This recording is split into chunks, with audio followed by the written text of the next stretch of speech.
What's up, guys? Welcome to the first ever episode 167 of the Kind of Funny Gamescast. As always, I'm Tim Gettys, joined by one of the coolest dudes in video games, Greg Miller. Whoa.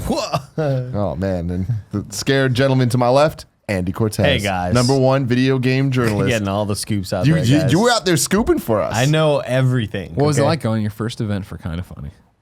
It was confusing. I didn't really know what to do. Fucking Andy. When it was over, I was just like, they didn't help you out? They didn't tell you stuff? What? And I just didn't know what to do. Yeah. And then, Christine from PlayStation was like, "Oh, feel free to get some food and snacks." I was like, "All right." So what did you do? You munched on some grapes? We sent Andy to play Detroit Become Human. Yeah. To preview it. So what? You finished the demo, you put the controller on there and sat there like a lump in front of the TV? No, I walked towards the general sort of concession area where I'm just sort of hanging out. But it also happened to be the area where people wanted. People would talk to David Cage one-on-one, 1v1, shotguns. Yeah. Did you talk to David Cage? No. She asked, like, "Do you have any questions for David Cage?" And I was like, "No. I'll talk to him later." Yeah. We hang out all the time. I'll see you at the bar. we hang out all the time. But it was in that area where all the, they had little sliders. Oh, yeah. Sliders are big time video game Really preview delicious. event. I have a lot of questions about this. I want to get through the rigmarole so that we can ask all about your Detroit event. Ladies and gentlemen, this is the Kind of Funny Gamescast each and every week right here on youtube.com/kindoffunnygames. We get together, talk about video games, all things that we love about them, give our impressions of the latest and greatest games out there. You can get it early by going to patreon.com/kindoffunnygames. You can watch it live with us, or you can watch the early episodes along with the pre and post shows. Those are a lot of fun. Or you can watch it later on youtube.com/kindoffunny on Mondays at 9 a.m. And podcast services, including iHeartRadio soon. Hey! So that's going to be a fun thing. This episode is brought to you by Hims and Marvel Puzzle Quest. But we'll get to that in a little bit. Also worth pointing out 2 interviews in this one. And yes, so what we're going to do here is we're going to get Andy's preview of Detroit Become Human. We're going to get his review of his first game. Oh, you're going to score on it? Yeah. Your review of your event. I have a final score. Okay, yeah, cool. yeah. They let me play through the whole game. And then we're going to get into an interview that Greg did one-on-one with Friday the 13th's Ronnie Hobbs. Yeah. And then interview with Johnnemann, Nordhagen, from Where the Water Tastes Like Wine. If you remember, if you watch Kind of Funny Games Daily a few weeks ago, we had a story where Johnnemann had put up a blog post about the commercial struggles of Where the Water Tastes Like Wine. He had said basically, I don't know if you can make these kind of games as an indie. And we had a long discussion about that, and then his PR representative reached out and was like, hey, he'd love to come by. So we brought him by to talk to him about that, about the realities of being an indie dev now, learn a brand new term for the indie developer. You got AAA, you got AA, you got indies. He introduced a new one to me that I like a lot that I am stealing. You have to wait and see it in the interview. But I want to know. Quarter. And then Ronnie Hobbs from Friday the 13th came by during GDC to talk to me about where that game's at, the successes and struggles and everything else they've had. So pretty big show here. A lot of cool stuff, and it's all possible thanks to Patreon producer Tom Bach. Thank you for making the show happen, and thank you also to all the beautiful Patreon supporters whose names will be doing something at the bottom. They're scrolling of the screen by right now. Wow. #GSG. Tom. What does that mean? Go Spurs, go. Go Spurs, go. I don't think Cool Greg likes that one bit. Nah, we're not a threat. It's okay. So, Andy, this was your first games event alone. Right. You've done them with us. As a part of Kind of Funny. I've been doing them since I was 12. #1 games journalist. Yeah. What did your whole experience look like? Because I feel like a lot of people at home don't know, because we're so used to it now. Yeah. What did you do? What was the whole thing? Well, Tim, let me tell you. Why don't you sit back, guys? Took an Uber to the airport. Woke up at 7:55. Bought a Diet Cherry Coke. Yeah. Cherry Coke Zero. Okay. So essentially I get to the event, walk in, and flight You had to fly the flight event, was right? delayed a little bit. Flight, Go all the way down to the event was in the Los Angeles. Yeah. City of Angels. And the flight was delayed by 30 minutes. Gotcha. Already, I'm kind of worried. You about sweating? that. You getting the big I'm anime already, sweat drop? I'm already super. I feel like I'm fucking up constantly throughout my whole day anyway, and so this is I am late. This fucking flight has not let I kind of crashed out on the plane before it took off. Woke up, was like, "Are we in LA yet?" No, we're still on the fucking runway. Started taxing. God, it sucked. So I got to the event right on time. Event was at 10 a.m. Got there at 9:58. Nice. And walked in there, and initially they show off. Well, first I got some fruit, guys. What fruit you going for? So there was some pineapple. Got a couple pineapple slices. Sure. Got a little bunch of grapes, maybe about 6 of them. 6 is kind of all you need, right? Yeah. You never want to, you know. Don't want to overdo the grapes. 5.5 or less, 6.5 or more, too much, too little. 6 grapes, Nick Scarpino, just enough. And I got some melon slices Honeydew? with that as well. Honeydew melon. All right. No. Cantaloupe. Gotcha. Cantaloupe, orange one. Nice little variety of fruits there. Ate that shit with some coffee. And guess what, Tim? They had lavender lemonade. Whoa. Yeah. Did you try it? Really good. Yeah? Really good. Well, I was you expecting Tony Starked it there for a second. There it is. I was expecting the taste of soap, like we were talking about at that brunch one time. Which, by the way, was the most expensive brunch I've ever taken a part of. And I'll never go again. But it was really good, yeah. So they start off the presentation by showing us a little tech demo of like what goes behind the technology of this game, right? The sort of the dirty work that you don't really see behind the scenes. Well, you right? see it because you're a game developer. You know Voldemort. Yeah, but I've never even seen this sort of level of stuff of like Next level. non-stop motion capture stuff. It's really cool. It's stuff that like I just love watching anyway. So it was super interesting to me. They talk about all the different actors that they had, all the different lines. They'd been recording for like over a year, about 400 days, I believe was the number. So many different scenes, and it shows. Yeah. Because I just can't imagine how expensive this game costs to make. Yeah. Because there's not only is it incredibly gorgeous, but it's incredibly gorgeous times like 6 things because there's all these different scenes they have to create in case you pick this certain decision or whatever. Our boy, the voice of Mr. Krabs, Clancy Brown. Oh yeah. Is a character. Oh nice. I love Clancy Brown. Yeah. Lex Awesome. Luthor. He was there. Superman the animated series. He was there. No, that would've been I cool. would have fucking been mad I didn't go to this event if that's the case. Would have been real cool. So they show off this video, and it's super interesting. And then they say, okay, now we're going to go play the game over there. It's a you'll be playing the hostage scene. Immediately, I'm like, I already played the hostage scene at E3. I've seen the hostage scene a million times. Right, where you walk in as the android set to be the negotiator. I'm Connor. That's his name. The other android's Connor, got the girl, and he's standing there, and he's mad at the the cops. deviant is what they call him. My apologies. So we sit down. But with and this type of game, you can do whatever you want. Sure, yeah, sure. But luckily, it was 2 hours of the game. I thought it was just the hostage scene. But essentially, we start off with the hostage scene. The world of Detroit is beautifully realized. It is so cool. It's sort of in the distant future, right? It's the year 2038. And they do a great job of showcasing how the city of Detroit has found its resurgence as an android manufacturer. It's sort of like the fucking mecca of where you go to get androids for all sorts of uses, like construction, for home help. For fucking. They do touch on sex with androids in different magazines that you find around the world, or around the different scenes that you're at. Magazines? It's essentially like the way you find little things of lore in God of War, or in any game, really. Okay. There are digital magazines in this game, but they do the art design and everything did an awesome job of showing like this is how the rich part of Detroit looks, and probably how most rich parts look. Very futuristic. It's like this is definitely the future. Super clean. Cool looking modeled cars, and then in different scenes of the game that you get to play, it looks like 2016, 2017, 2018 Detroit with Is that because we're no longer in the rich sections? Correct, yeah. Okay. Gross housing, like it looks like the houses have been there since whenever.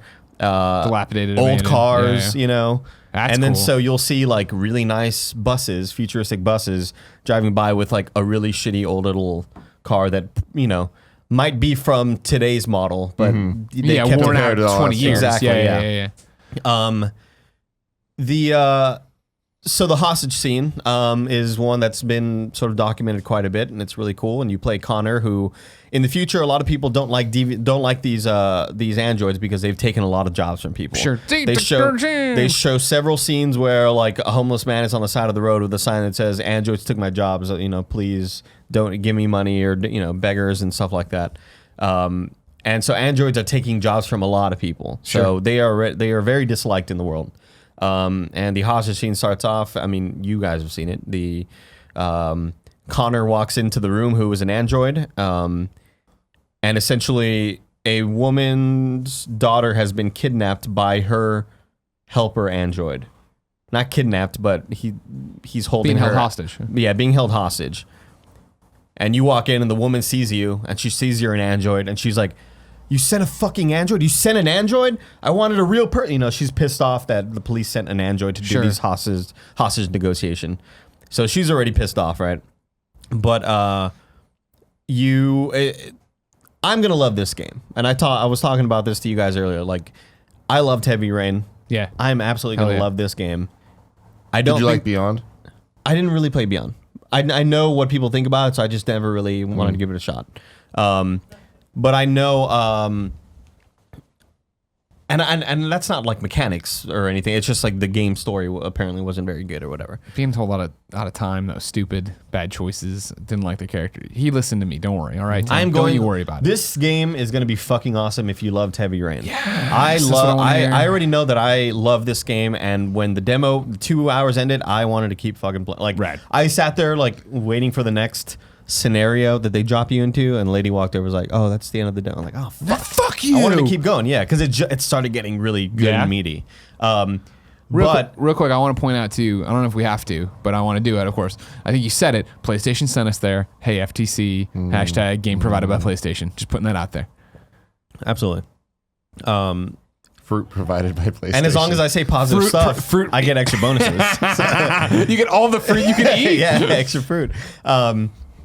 So the thing I'm worried about is like how is it this is going to be received by the public, because it is it's all QTEs, it is all walking around. It is a super incredibly high budget point and click adventure game. Sure. But that's what Heavy Rain was, right? Exactly. That's what I want. That's what I expect out of this. I'm just worried that people are going to expect it to be like this fucking third-person shooter, like that they might have stuff like that. I don't know. Just the way it looks, the futuristic vibe that you're getting.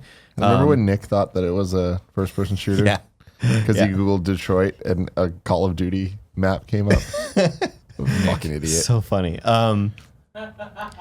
This game is going to be awesome. I can't wait for it. How many scenarios did you play? I want to say 6, because you keep jumping back between the 3 main characters. Yeah. You have Kara, who is from the old fucking Quantic Dream demo that we saw way back when after Beyond came out. It was like last gen or whatever. Still PlayStation 3 era. Yeah.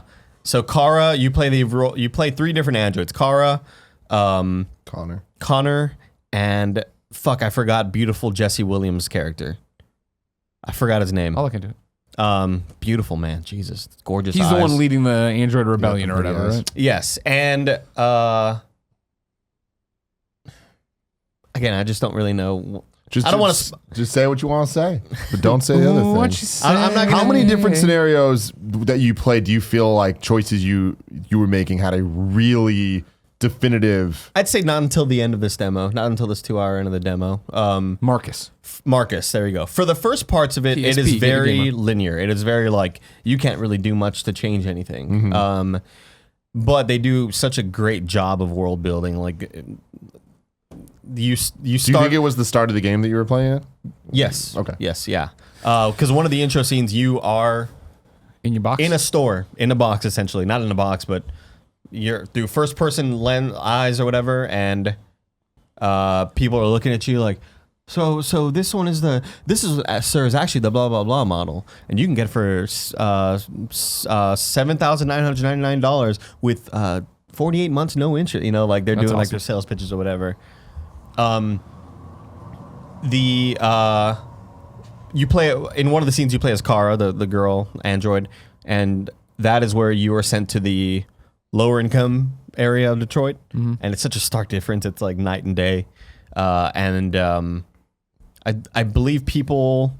This story was talked about a long time ago, dealing with abuse. Yeah, Paris Games Week. Yeah, Paris Games Week. And so was that shown off? Was that Yeah. whole? Okay, so Kara's scene is that. Okay.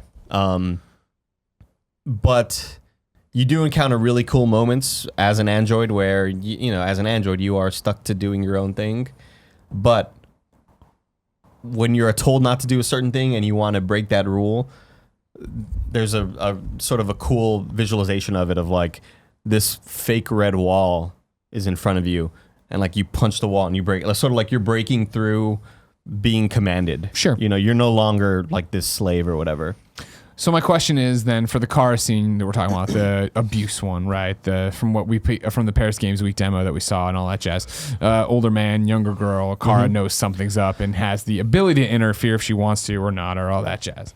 How did you feel it was handled? Because that was the big concern, right? When it originally popped up in just the Paris Games Week teaser trailer fashion, people were like, whoa, that seemed like heavy duty stuff. And are they using the abuse as just a plot piece? I wouldn't trust David Cage with that.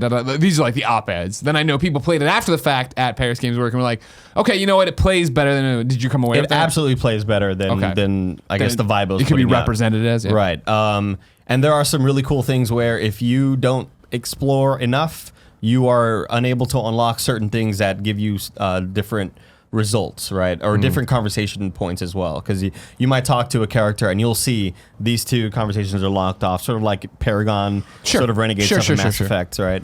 And unless you were able to see or do certain things, then that prevents you from saying or doing other things in the future. I think the coolest takeaway for me was there was like four gaming setups at this event, and I was on the far end on the far left.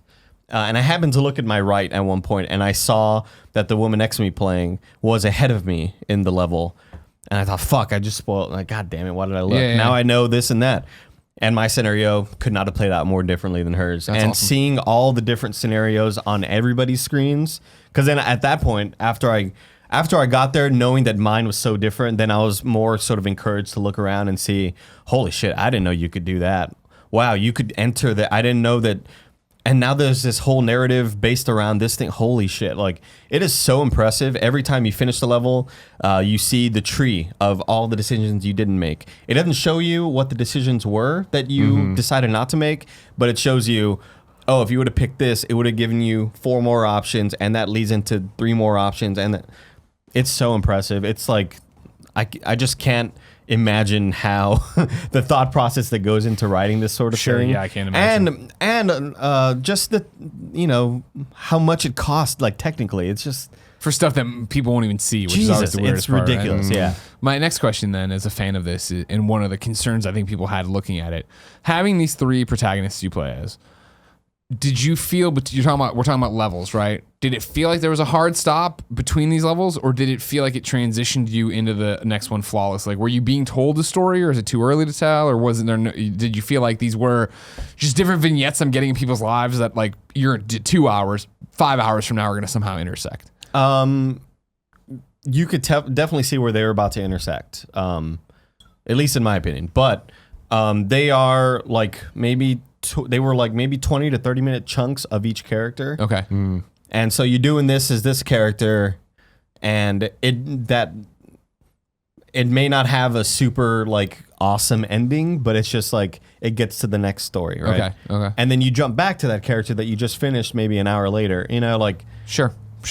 They're just little snippets of their lives, sort of world building at the beginning.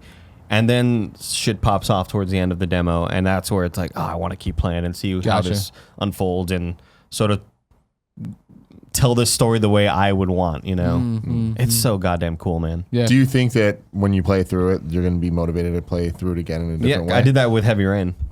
With Heavy Rain, I got my ending, and then I wanted to get the other 6 endings just to see like how the cutscenes ended up. I'm so interested in that stuff. And I think they do a great job with characters, because Clancy Brown plays sort of this detective who, your old sort of grizzled cop friend or whatever. And as Connor, you seek him out because you need his help as Connor. He's at a bar drinking, you know. As they do, these humanoids, these meat bags. Yeah, exactly. Meat bags, man. But what they do a really cool job with world building. I was telling Kevin this yesterday. There are these digital magazines sort of around the world, and this doesn't have to do anything with the story. It's just cool that they care this much to tell the story about the world that they're currently living in 2038.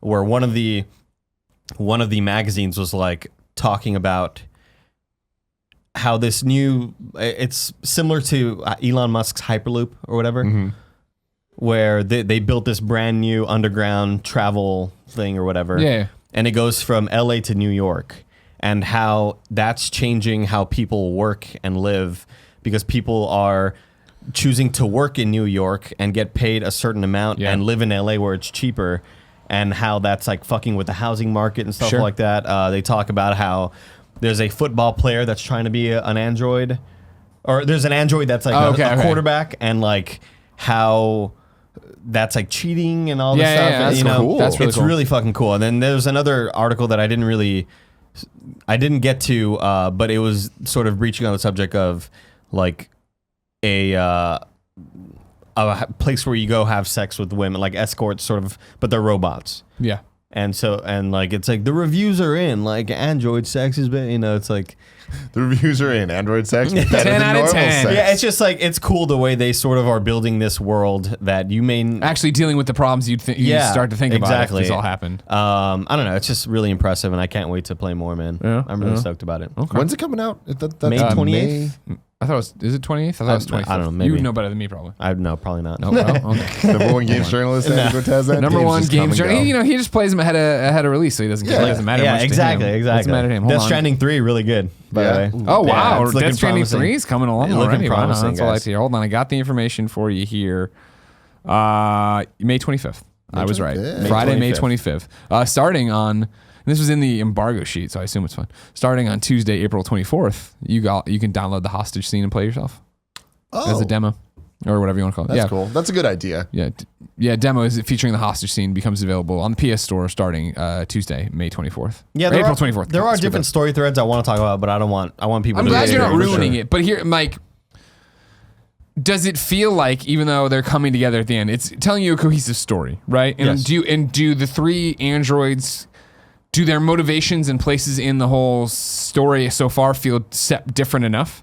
Because like my read on it, right, was always that Kara was the android who, as we saw in the demo from Paris Games Week, is the one who's about to break her programming, right? Marcus is way outside already. He's leading the revolution. And then Connor, the cop, is still not where even Kara is. He's been on the job. He knows what he's doing. And then I'm sure he'll start to see this, but he probably has to investigate it as an android or something like that. Is that fair in terms of where they're placed in the story, but not without spoiling, which I know sucks?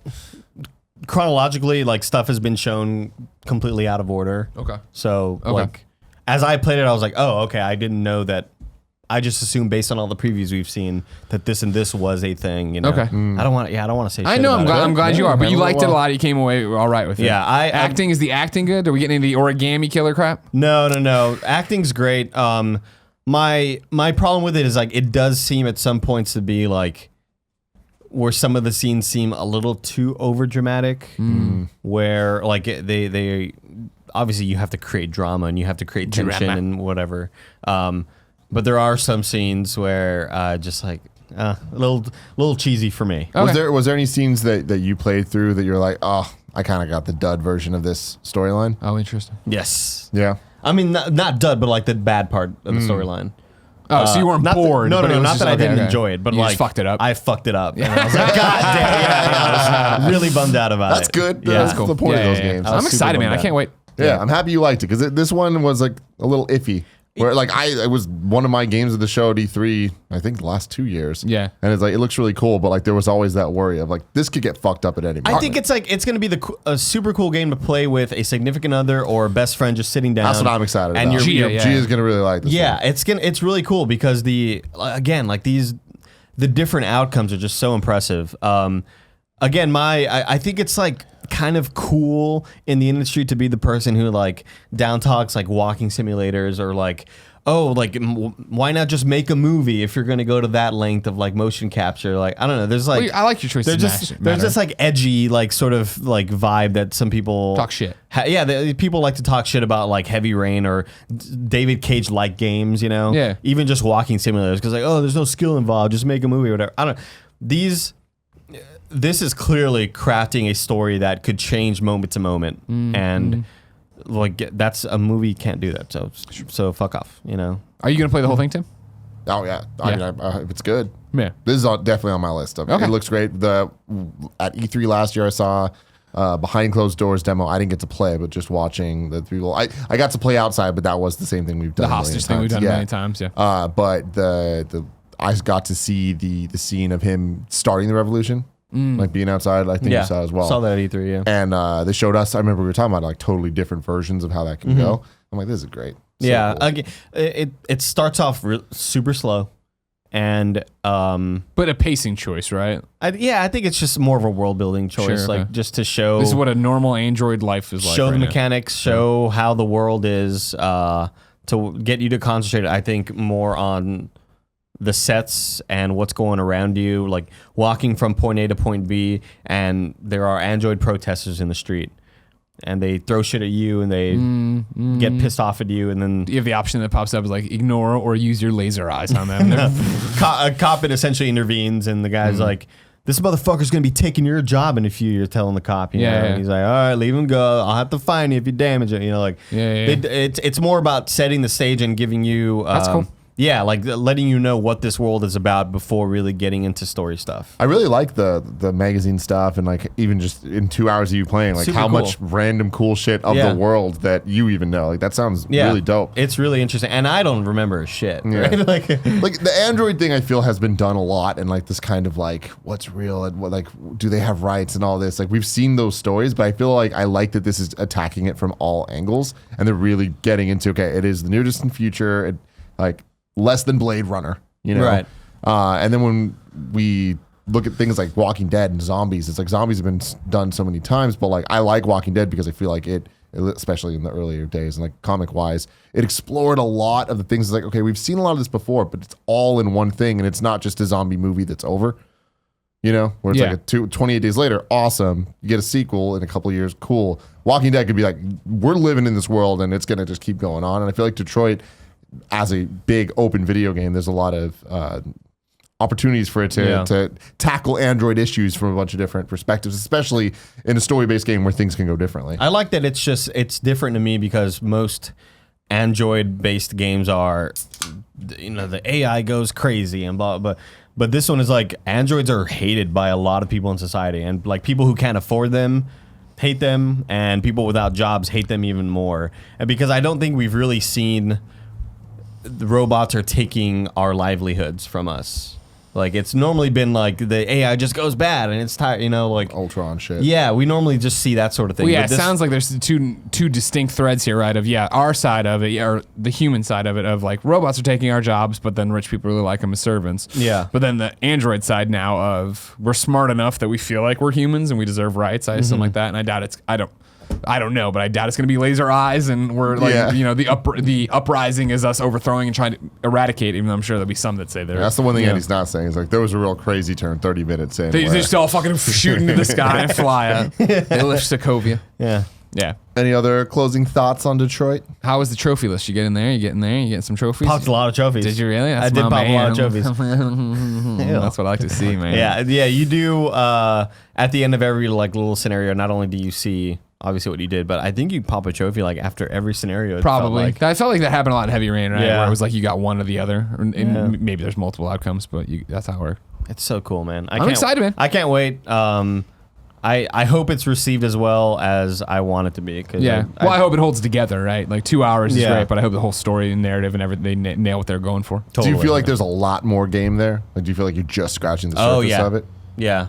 Because like Revolution stuff didn't even really get close. Like the stuff from the E3 demo did not even like get close to that. So does it hold up visually? Fuck yes. Oh my god. Because everything I've seen. Again, we was like, we were playing beautiful. on giant ass Sony 4K TVs that are super top of the line. PS4 Pros, I'm sure. PS4 Pros. David Cage was giving you back rub while you played. Yeah, checker box. David Cage was just sitting there, and he was like, "Do you want to interview me later?" I was like, we talk later, man. I'll talk to you later. Yeah, can't wait, man. Can't wait. Excellent. And again, visually, it's just fucking so stunning. Yeah. Every time they most of the close-up shots of the humans or the androids, it's like super close up. We want you to see all these fucking pores. Look at them pores. Look at these pores. Yeah. Look at how fucking wet his the little thing in your eyeball. You know the little that weird little the pink yeah, okay, yeah. Yeah, the duct. Yeah, look how fucking wet this looks. You know. Jesus Christ. I love a good wet duct. Well, ladies and gentlemen, stay tuned for Greg Miller's interviews. Thank you very much, Andy. No problem, guys. #1 games journalist. No Andy problem. Cortez. You know it, man. I'm always here for you. For all the scoops, follow him at Maximum Cortez on Twitter. Guys. Let me just say, Overwatch 4, not bad. Oh, wow. Oh, wow. You're talking about that too. Okay. Promising. Yeah. What interview are we starting with? We're going to start with... You know what? I'm going to do it the way I did on Patreon. So let's start with Where the Water Tastes Like Wine. That sounds great. This episode of Kind of Funny Gamescast is brought to you by Hims. 66% of men lose their hair by age 35. Do you know that, Greg? I did know that. I've read this ad a few times. Yeah. How will you feel a year from now if it's business as usual up there? You'll probably feel good, right? If you know that your hair's still there. Andy, you've been going through these issues. You've been using this stuff I've been for a while. using Hims. I've been using Hims for about a month and a half now or so. What are your thoughts? It's great. It's awesome. How easy is the process? Oh, super easy. Yeah, you take a photo of your hairline, you take a photo up top, and you take a photo from behind, and you send them in, and it takes a couple days because the doctor reviews them or whatever, and then they email you back, and they're like, you answer I think like 10 questions maybe. I don't even know if it was that many. And then you get prescribed and you get your shit really quick. Now we got it really quick because they're here in SF. Oh, so I got my fucking order like the next day. They walked it over. Very surprised. They walked it over your house. Threw it at my face. Yeah. Yeah, forhims.com is a one-stop shop for hair loss, skincare, and sexual wellness for men. Thanks to science, baldness can be optional. I like that as a little tagline. That's a good one. Hims connects you with real doctors and medical-grade solutions to treat hair loss, just like Andy was just talking about. You can order now. You can get a trial month for just $5 right now while supplies last. You can go to forhims.com/gamescast. That's forhims.com/gamescast. forhims.com/gamescast. Forhims.com. Keep your hair beautiful. Oh, build your hair, rebuild your hairline beautiful. And this episode is also brought to you by Marvel Puzzle Quest, one of Adam Kovic's favorite games. He's a big fan of this thing. He plays it just like all the damn time. Marvel superhero fans assemble. Now that we're all together, let's talk about this. Marvel Puzzle Quest is Marvel's only match 3 puzzle RPG mobile game experience, and you can download it for free today. In Marvel Puzzle Quest, you can create a custom team from the Marvel Universe that features such characters like Tony Stark, Iron Man. Well, there it is. Puzzle Quest. Black Panther. I never freeze. Deadpool. Wowie Kazowie. What is He does say that, yeah. Good old Wowie Kazowie. Rogue, Gambit, Black Widow, Jessica Jones, and more. There are more than 150 superheroes and villains packed in the game. Once you have your team set, you can join your friends or other Marvel enthusiasts like us and be a part of an alliance and compete against others on the leaderboards and weekly tournaments that reward both you and the alliance. There's a story mode. There's things going on. Thanos is involved. Speaking of Infinity War, the additions of the MCU versions of Captain America and Black Widow arrive in the game along with a brand new feature called Supports, which helps your team with increased stats, powers, and abilities. There's a special offer for new players right now. You can download Marvel Puzzle Quest using the link in the description, and you get yourself a Thanos for free. Are you downloading it right now, Greg? Oh, I've literally already been playing. Oh. When this came through that we're going to do this, like, what is this game? And I jumped in, and I'm not lying to you. I jumped in, I was like, what is this Puzzle Quest? Oh, it's really Puzzle Quest? Oh, it's from D3. This is the Puzzle Quest that I loved on PSP, but now it has Marvel superheroes? I wrote back to Rooster Teeth and our people. I was just like, this is awesome. Thank you for bringing my attention. Every time Kovic tweeted about it, I never knew it was it was Puzzle Quest. Yeah. It's Puzzle Quest. Where's Puzzle Quest, man? It's been hiding on my phone with a Marvel skin. I unlocked Spider-Man. I was super excited. Yeah, I've really been playing. And it's free. So that's fun. More than 150 characters. Players can compete in versus tournaments. Infinity War arrives in the game, like I just said. And yeah, special offer for new players. You get a free 3-star Thanos for Marvel Puzzle Quest. Available in the link below. Yeah, dude. You don't want to mess with one of the 3-star Thanos. Nope. Look No, at how thank cute you. Spidey is as he's doing his moves to Doctor Doom. Not joking. Not gonna really work playing out. it. That's awesome, dude. Very cool. Yeah. So now, you want to check in with Johnnemann? Yeah. As I live and breathe, Johnnemann, how are you, sir? I'm doing well. How are you doing? Great. This is insane that you're here. It is kind of actually. Yeah. It was like as I said in the lead-in, as I will. We haven't recorded that part, but as I said in the lead-in on Gamescast, right? This spawns from Games Daily. Your story came up on Games Daily about where the water tastes like wine, and that you think these games can't be made, which we'll get to anymore. We'll get to it. Okay. We'll get to it. And it was one of those things. I'm just like, I don't know, and I should reach out to him. Blah blah blah. And then there's Pat off camera, your PR dude, who was just like, oh hey, I watched the show, and do you want him to come by? He's local. I was like, oh. Yeah, I would very, very much like that. So Games Daily people, as I said earlier, you might remember this story that came through from GamesIndustry.biz a while back, Brendan Sinclair, and it was all about you, right? And the quote of, basically, I'm not sure that games like this one can continue to be made in the current climate or market, talking about the reaction, the critical success, but maybe commercial struggles of where the water tastes like wine. Yep. So I want to walk it in because sadly, not everyone watching and listening right now watches and listens to Kind of Funny Games Daily. What is Where the Water Tastes Like Wine? Right. So Where the Water Tastes Like Wine is a narrative game. It's about traveling and telling stories. You sort of wander the Great Depression United States. You meet these different characters and you trade stories with them to learn about their lives. And one of the cool things about the game is that we got a different person to write every character out there. So it's like this collection of short stories in video game form, basically. So that's all cool. It's also got amazing art and, this fantastic cast of voice actors. DaveFanoy.com. It's got a whole, yep, exactly. It's got a whole lot of things going on. Oh, and that's the thing, is there's a whole lot of things. And so the article is based on this blog post you put up, right? Or Right, yeah. post-mortem you put up on Medium, was that right? Yep, yeah, that's right. Where you were talking about, I liked how you went back and updated it, because I assume this got way more attention than you expected it to. Yeah, way more. I don't know. I was writing it. All my other team members did postmortems, and I was like, yeah, I'll do one too, talking about it, and then it just blew up. I'm sure mine won't be the one that gets all the headlines and explodes and becomes a giant exactly thing. what you want. Yeah. So, Where the Water Tastes Like Wine is one that my audience had been telling me about forever, and I think Pat and just people in general, just like, oh, Greg, you love narrative games like this. You loved Gone Home, and you were one of the co-founders of Fulbright, Yeah, right? that's right. Yeah. It was on my radar in that respect, let alone what gets talked about in the games industry.biz article, right? The fact that makes its debut at Game Awards in 2015. Yep, that's right. Gets all sorts of awards and first looks, and IGN's talking about all these amazing things are happening for it. How long had you worked on the game? About 4 years, a little less than that, but yeah. So it was a long time. Sure. And then when did it come out? It came out end of February of this year. Okay. Yeah. And so that's what are we? When you write this postmortem on your end, are you writing it with a month under your belt? A little bit more? Yeah, it was a month. It was a month under. Okay, yeah. okay. And what was the takeaway? What do you mean by basically? I'm not sure that games like this one can continue to be made in the current market.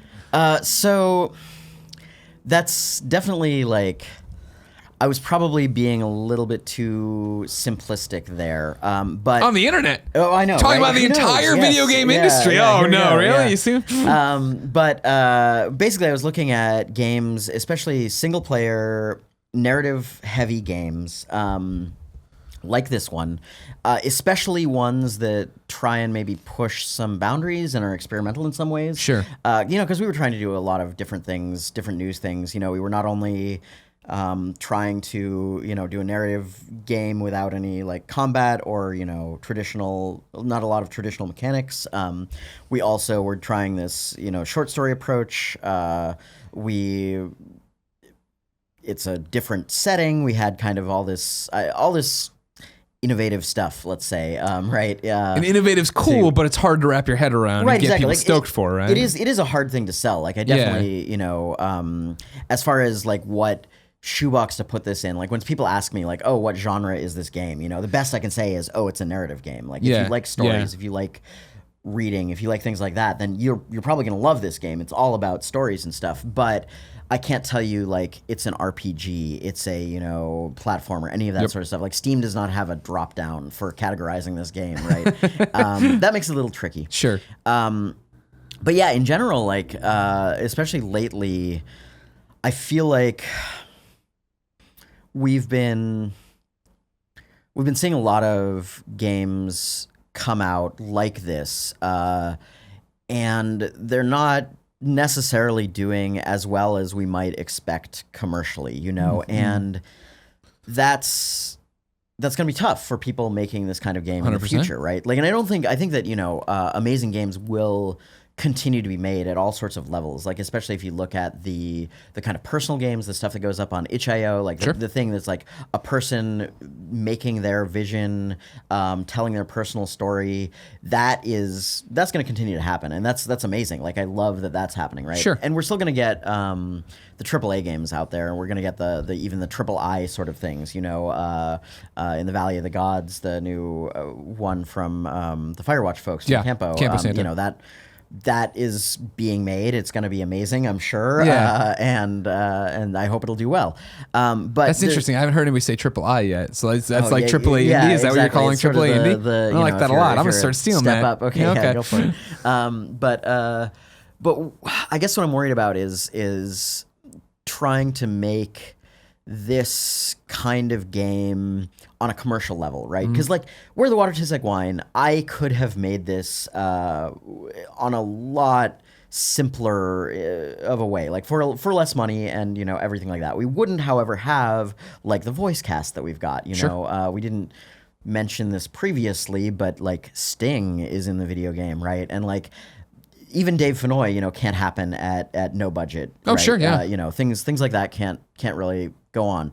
So you can make a version of this game, but whether you could make this game to the level of polish that it had as a commercial prospect worries me a little bit. And, you know, I might be totally wrong, right? Like, I'm looking at the success of my game, some other narrative games in the past that I know about that haven't done as well as expected, stuff like that, you know. But at the end of the day, it's anecdotal, right? Well, I mean, so I don't think you're wrong, and that was the thing when we talked. I don't know if you ever caught it with the discussion we had on our show about it, where it wasn't that I thought you were wrong. If anything, I just wonder if you're ahead of the curve. You know what I mean? If it's one of those, like, I feel everything you're saying, awesome voice cast, you're doing something different where there's more than a dozen writers working on it. There's all these awesome things on this game that make it sound rad, but are we at a point yet where indies, whether they be III or they be just irregular indies, are able to get that amount of reach to make that work? And that's where it is I think you look down, as we've seen the indie movement grow and go from, all right, cool, I'm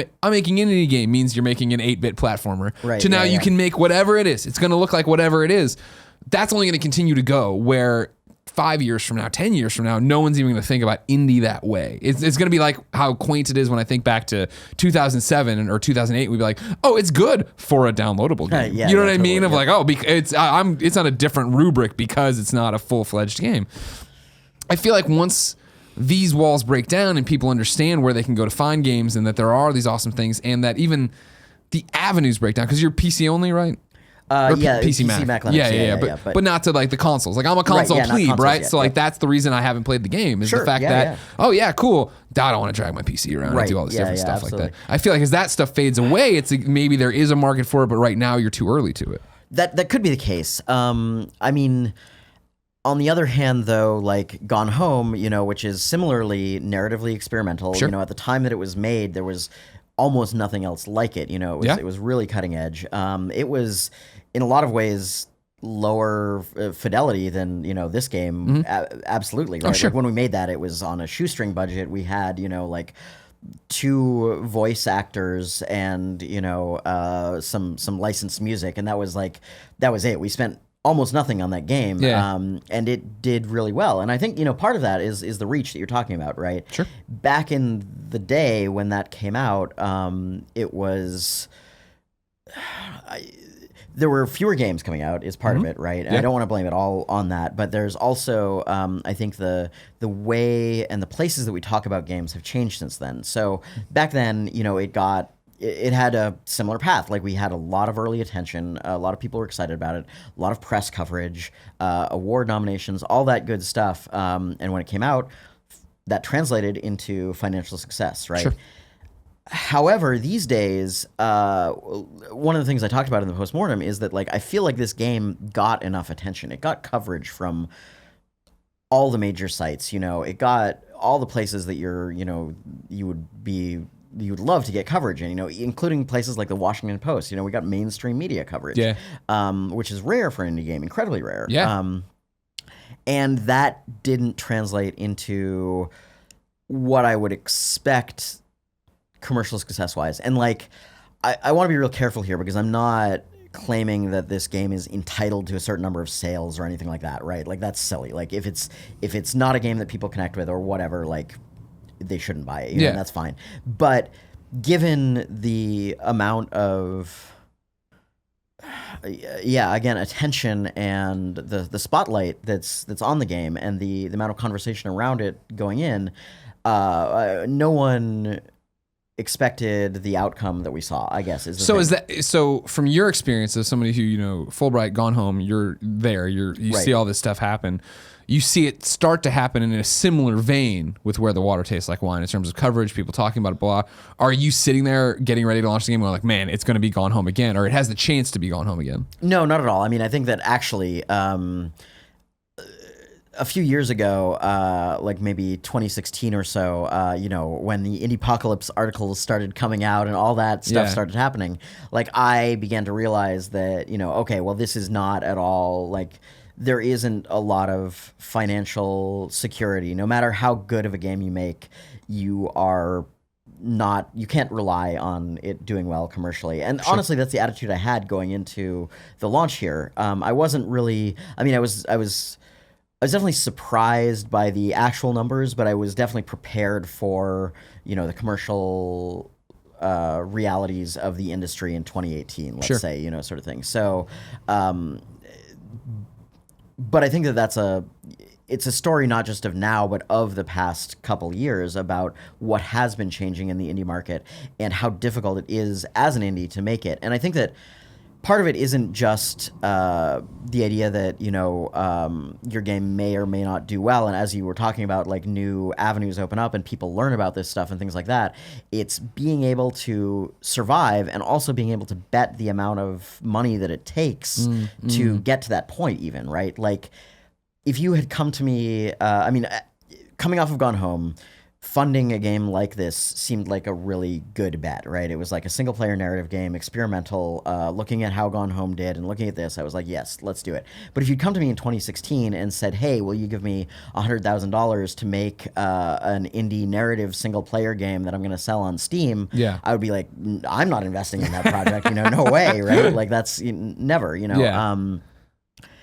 And so I think that it's not just the ability to succeed that needs to be there. It's also like an amount of acceptable risk that not only like people will self-fund or take the number of years it takes to finish their project, but also that publishers will be out there willing to give these projects money and the stuff they need to succeed, right? How does that work for Where the Water Tastes Like Wine? Was it you come off of Gone Home and you're like, I'm going to do this all on my own and sell, or did you get publishers? Do you have investors? How did it all work for you guys? So yeah, coming off of Gone Home, when I actually started the studio, before I even announced what the game was going to be, this is what 2014 was like, is I had 3 or 4 major publishers calling me up saying like, hey, what are you doing and can we be involved with that? And I said, no, I'd rather hold on to this game and, I'm going to self-fund it and everything like that and do that. However, later on, as I began to see everything and then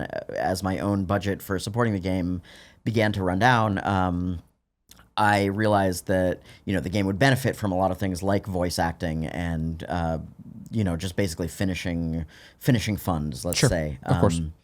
And that's when I connected with Good Shepherd and we sort of partnered up to make it what it actually turned into, which is a lot better than what it would have been, let me say. But yeah. Well, that's what you're saying too, right? Of like, you could have done this game a different way. You could have not done this. You could have ended it that way. Yep. And I mean, because that's what I was reading. I felt like more into the quote by the end of the conversation we were having, right? Of like, can you? I don't think they can be made in this climate like this.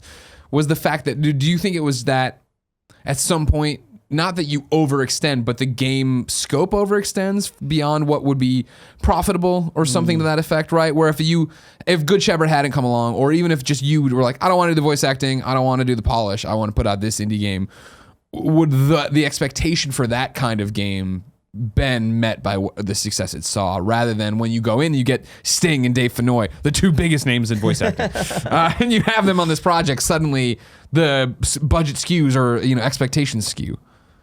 Yeah, I mean, I think that even for the game that this would have been without the voice acting and everything like that, the results would have been disappointing. But it certainly would have been closer to expectations, I guess. Okay. Yeah. What do you think then? Are you seeing? You talk to indies in such a different way than I do. I see them and I play their games and I talk to them that way. But like, is this something everyone's bracing themselves for? Are they? Do they understand the market and where they are now? Because when I go to PAX and I bop around, right? Like, it's awesome and PAX is amazing. There's a million great indie games. I walk around the mega booth and I don't stop until I see the game that speaks to me, because I know that Gold Farm from IGN and somebody from GameSpot and somebody from just a YouTube channel, they'll walk by and the other games will connect with them, but I'm the one who's going to connect to Pig Eat Ball or whatever, and I got to sit, you know what I mean? I want to sit down and play it. Yeah.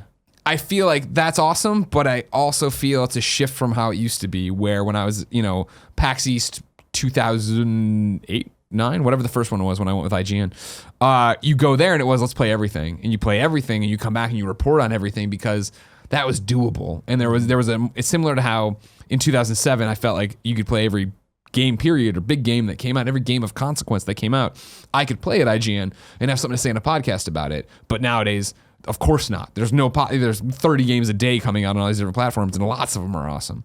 Are indies and the people you're talking about, your contemporaries, peers, are they understanding of that? Did they set their expectations on that?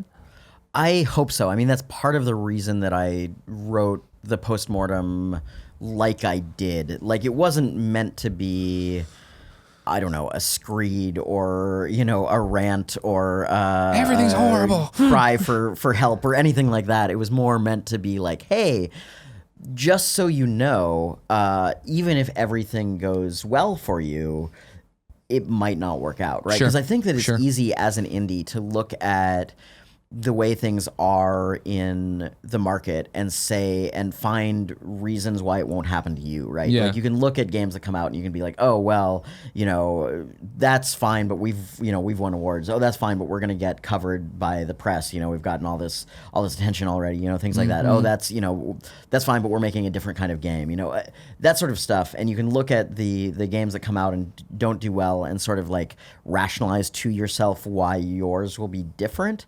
And I mean, I'm sure that the same thing is possible with what I wrote and everything like that. But I did just want to say, like, hey, look at how everything can go really well for you. Yeah. And sometimes it doesn't meet expectations. And like, again, that's mainly like the audience for the postmortem was my fellow indie developers. Of course. Like, it's not meant for other people to look at, but for those people, I wanted them to just look at that and take a second to think, like, okay, what if everything goes our way? What if we get the coin flip heads up for 6 months straight, but then we just don't do well after all? Yeah. And I think that there's ways to prepare for that. I mean, like I said, I approached Good Shepherd looking for help finishing the game, because I wasn't willing to mortgage the house I don't actually have, but spend down the last of my savings, figure out my 401k, all that stuff to make I know this is going to be the hit. This is going to be the thing. I need to make it happen. Exactly. And like, I'm not begging for spare change on the streets of San Francisco right now, because I had a semi-realistic idea of what the commercial outcome might be from this. And so I guess, and I think that this is happening in indie circles. I'm definitely seeing a lot of people say this sort of thing. I don't know whether it's being heard or not, but like the takeaway that I kind of want there is like, don't do that. Don't bet at all. Yeah, exactly. If you read about like the Cuphead folks, they talk about like, we mortgaged our everything. home. Yeah. And, hey, we like the roulette wheel landed right, and look, we're doing great now. And I just like don't do that. Don't go to Vegas. Don't bet at all. I guess would be one thing I'd want to say. The one thing I've noticed, and I want you to correct me, obviously, if I'm wrong, that you're not saying when you're talking about, hey, we had everything lined up the way you'd expect it to be, rewards and mainstream coverage and all this. Did you have evangelists? Did you have Let's Players or personalities? And this is not me looking for a pat on the back about Gone Home, but like Gone Home, right? I was far from the first person there, but I was super vocal, and I played it, and I was fucking giving away the game, and I didn't shut up about it for the rest of my career, right? Yeah. Did you see that? Did you miss that? Is that something you look back of like, ooh, I wish I had something like that? It's really hard to know whether that's happening or not when you're in the thick of it, right? Because as we came up on the release of Gone Home, there were definitely a lot of people, mostly in the mainstream press, who were like, "Wow, this is new. This is exciting. We're super into what these folks are doing. Yeah. Like, this is gonna be cool, everybody, right?"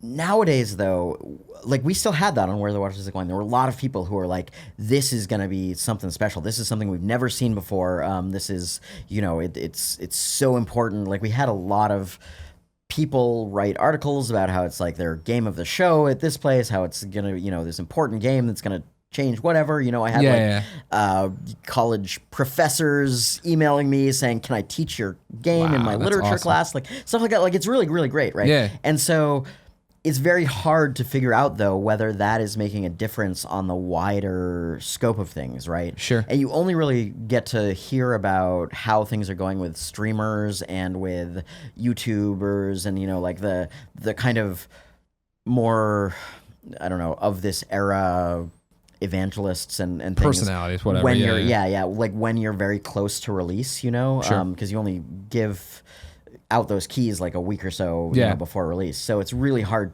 to gauge like how popular is this really. If you have one or, even if you have like 5-10 people like all shouting your praises, is anyone hearing that? I guess is the question, right? Yeah, it's a huge struggle, right? That's a huge part.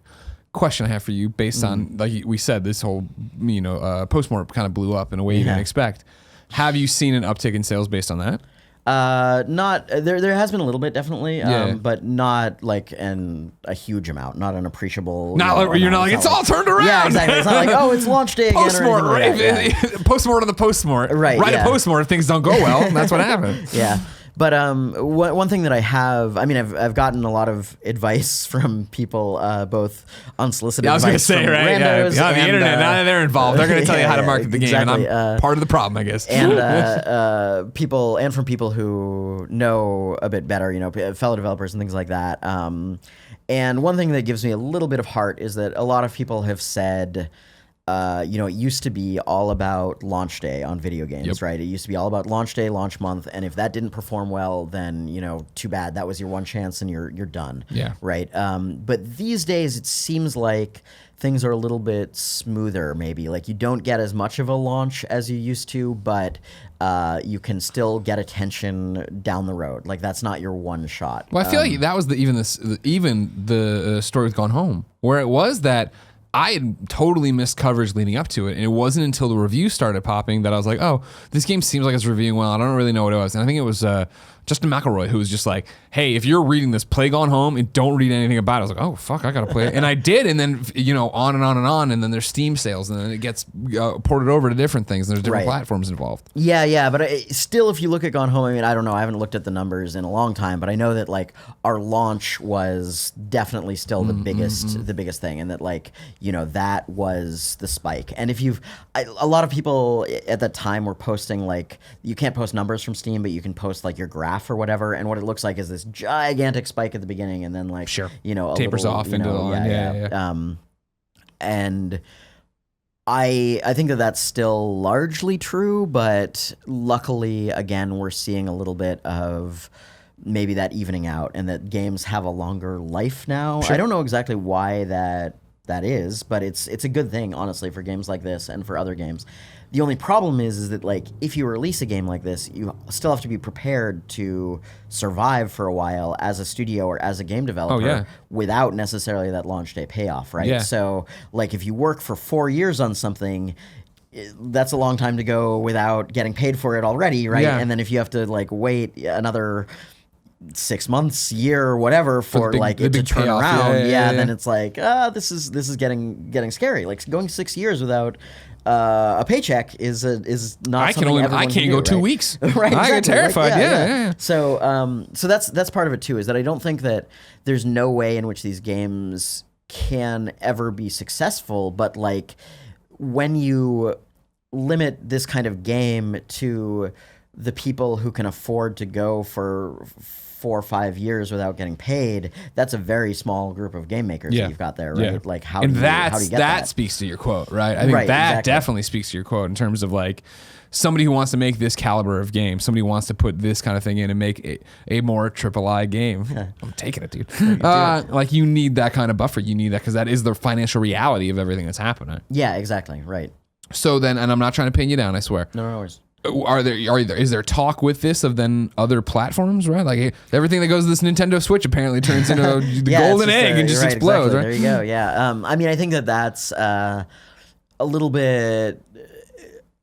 The bias in the discussion is, towards successes. Like you're a lot more willing to speak out if you're a developer who's like, I just made my fortune on the Nintendo Switch. Everyone should come here and dig gold with me, sort of thing. Than if that doesn't happen, right? Yeah. And so I have heard stories of games where that doesn't turn around. But to get back to your actual question, I'm not dodging it, I swear. No, we're hoping to do additional platforms and things like that, right? Yeah. The problem is again that requires more time and more money. and it's like it's tough, especially when you've rolled the dice and it hasn't worked out once already.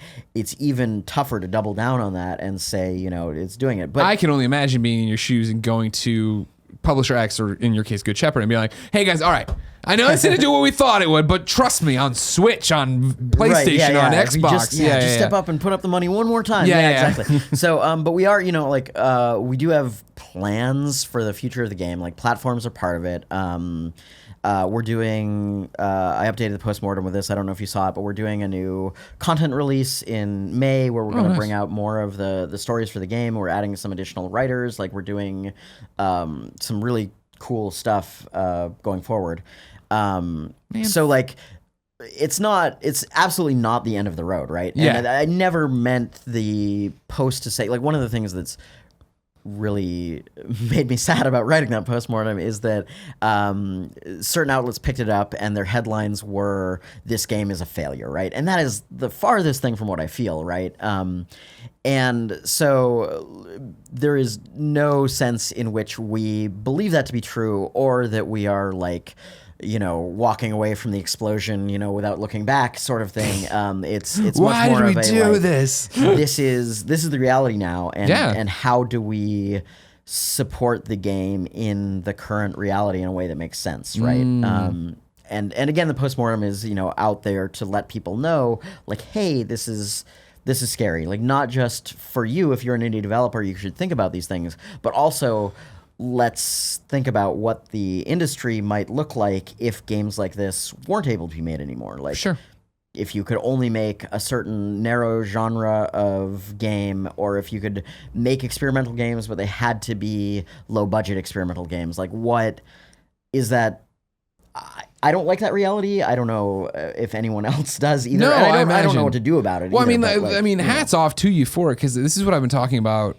Whether I'm talking about a AAA or a III or just a regular indie, and is the fact of, I love where games are at and where the industry is at, and the fact that we can have these frank discussions out in the open. That this doesn't need to be you giving a GDC speech off the beaten path and only certain people see it. Everyone can get out there and have this conversation and talk about the realities of what it's like to make a game. Because I feel like that's what the disconnect is between you, the developer, and us, the gamer. Where it is the fact that if I am just buying the game off the shelf, or I'm only buying out of the bargain bin, I don't understand what the financial reality is for developer X trying to make this and get into publisher, and then when other people are looking at your game now and be like, oh, it sounds awesome, and I'm chief among them, and by the way, fuck you, I'm gonna buy it on PC and play it on PC. But it's that thing now because you sold it. It sounds like a great game, but it is the thing of like when I see it, and people are like, you love this game. Is it on any of the consoles I own? No, I'll wait. Right. Well, I can't sit there and wait on the sidelines if it's never if your livelihood it depends on it, let alone the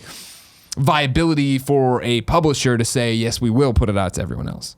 Right, absolutely. And I think, I don't know that an appeal to gamers to say like, hey, support the kind of thing you want to see in the world as much as you can is going to change anything, because this is like a systemic thing. But that is definitely important, is like, if you like something, like, just think about how more of that gets made. And and I'm not trying to, like, I do this too. Like, I'm not trying to shame anything or anyone or anything like that, but like, buying games in bundles is not going to support developers forever. Like buying, waiting for the Steam sale and stuff like that. Wait for it to be on PlayStation Plus or Xbox Gold. Right, yeah, exactly. Like, that stuff is totally valid. And again, like, I do it as a consumer, but like, as a developer, it's tough to make a living in a world where that is the way that these things happen, and again, I want to tell anyone like you have to spend the full price of the game every time you see something you like or anything like that. Just, it's a tough world out there. Like, it's hard to make games. It's hard even if everything goes well. Yeah. So then, what is the next step for you? Of course, the I want to say vlog because I'm so focused on video. The Medium article, and then Games Industry Biz mentions you were thinking or considering returning to AAA.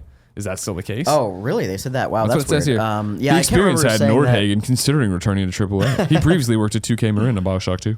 Or abandoning games entirely, it says. Wow, yeah. No, I think I explicitly said in the end of the postmortem that I was not going to do that. I mentioned those, I think, as, hey, that looks like a valid path. Like, if you're making indie games and it's not working out for you, like, these are things that I can do, right? And gotcha. I'm incredibly lucky in this, right? I'm a programmer, like, from way back, so like, I can go get a AAA job. I can go work at Facebook or Google or something like that, making non-fun software, or whatever. But no, I'm not planning on doing any of that stuff. Like, I still want to make games. I'm just kind of trying to feel out, and the postmortem was part of that process, is like trying to feel out what that means. Like, how does one do that sustainably? How does one make the kind of games that I want to see in the world while making rent? Yeah, exactly. Feeding myself, like, how does that happen? Yeah. So, yeah. Okay. What haven't I asked you? Oh gosh, this is all about you and so I can plug right now. Please. So if you're interested in the game, you can obviously find it on Steam, Where the Water Tastes Like Wine. Just search for that, or maybe Wine. I don't know how many wine-related games there are. But you can also go to. They're gonna be like, oh, that Witcher expansion, great. Probably, yeah.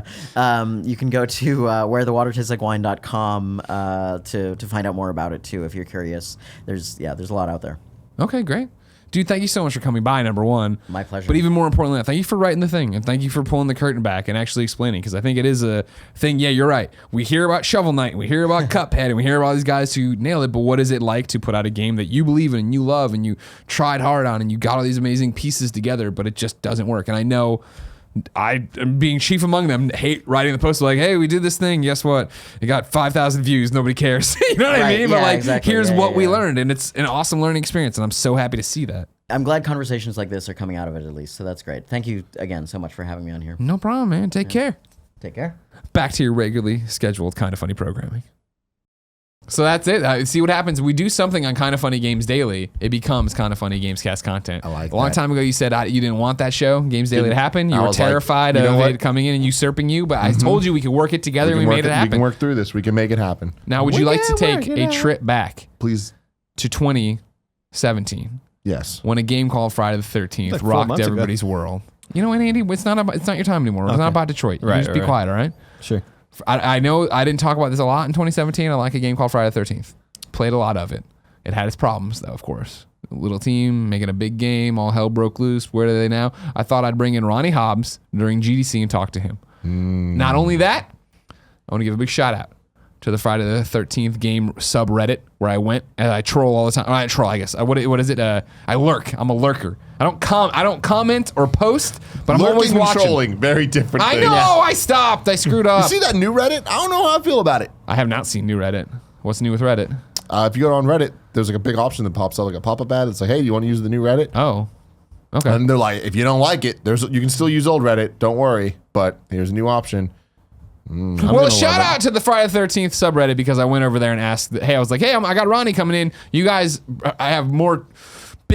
guys have more in the weeds questions than I do. It's just, even though I'm like, I put, whatever, how many hours in, I'm a casual fan, I would describe myself as. Ronnie argues that, but then I bring up the fact that no, that's not the case. So I went there, they gave it questions, and here they all are. Answers for you, Friday the 13th, Ronnie Hobbs. Let's go. Let's go.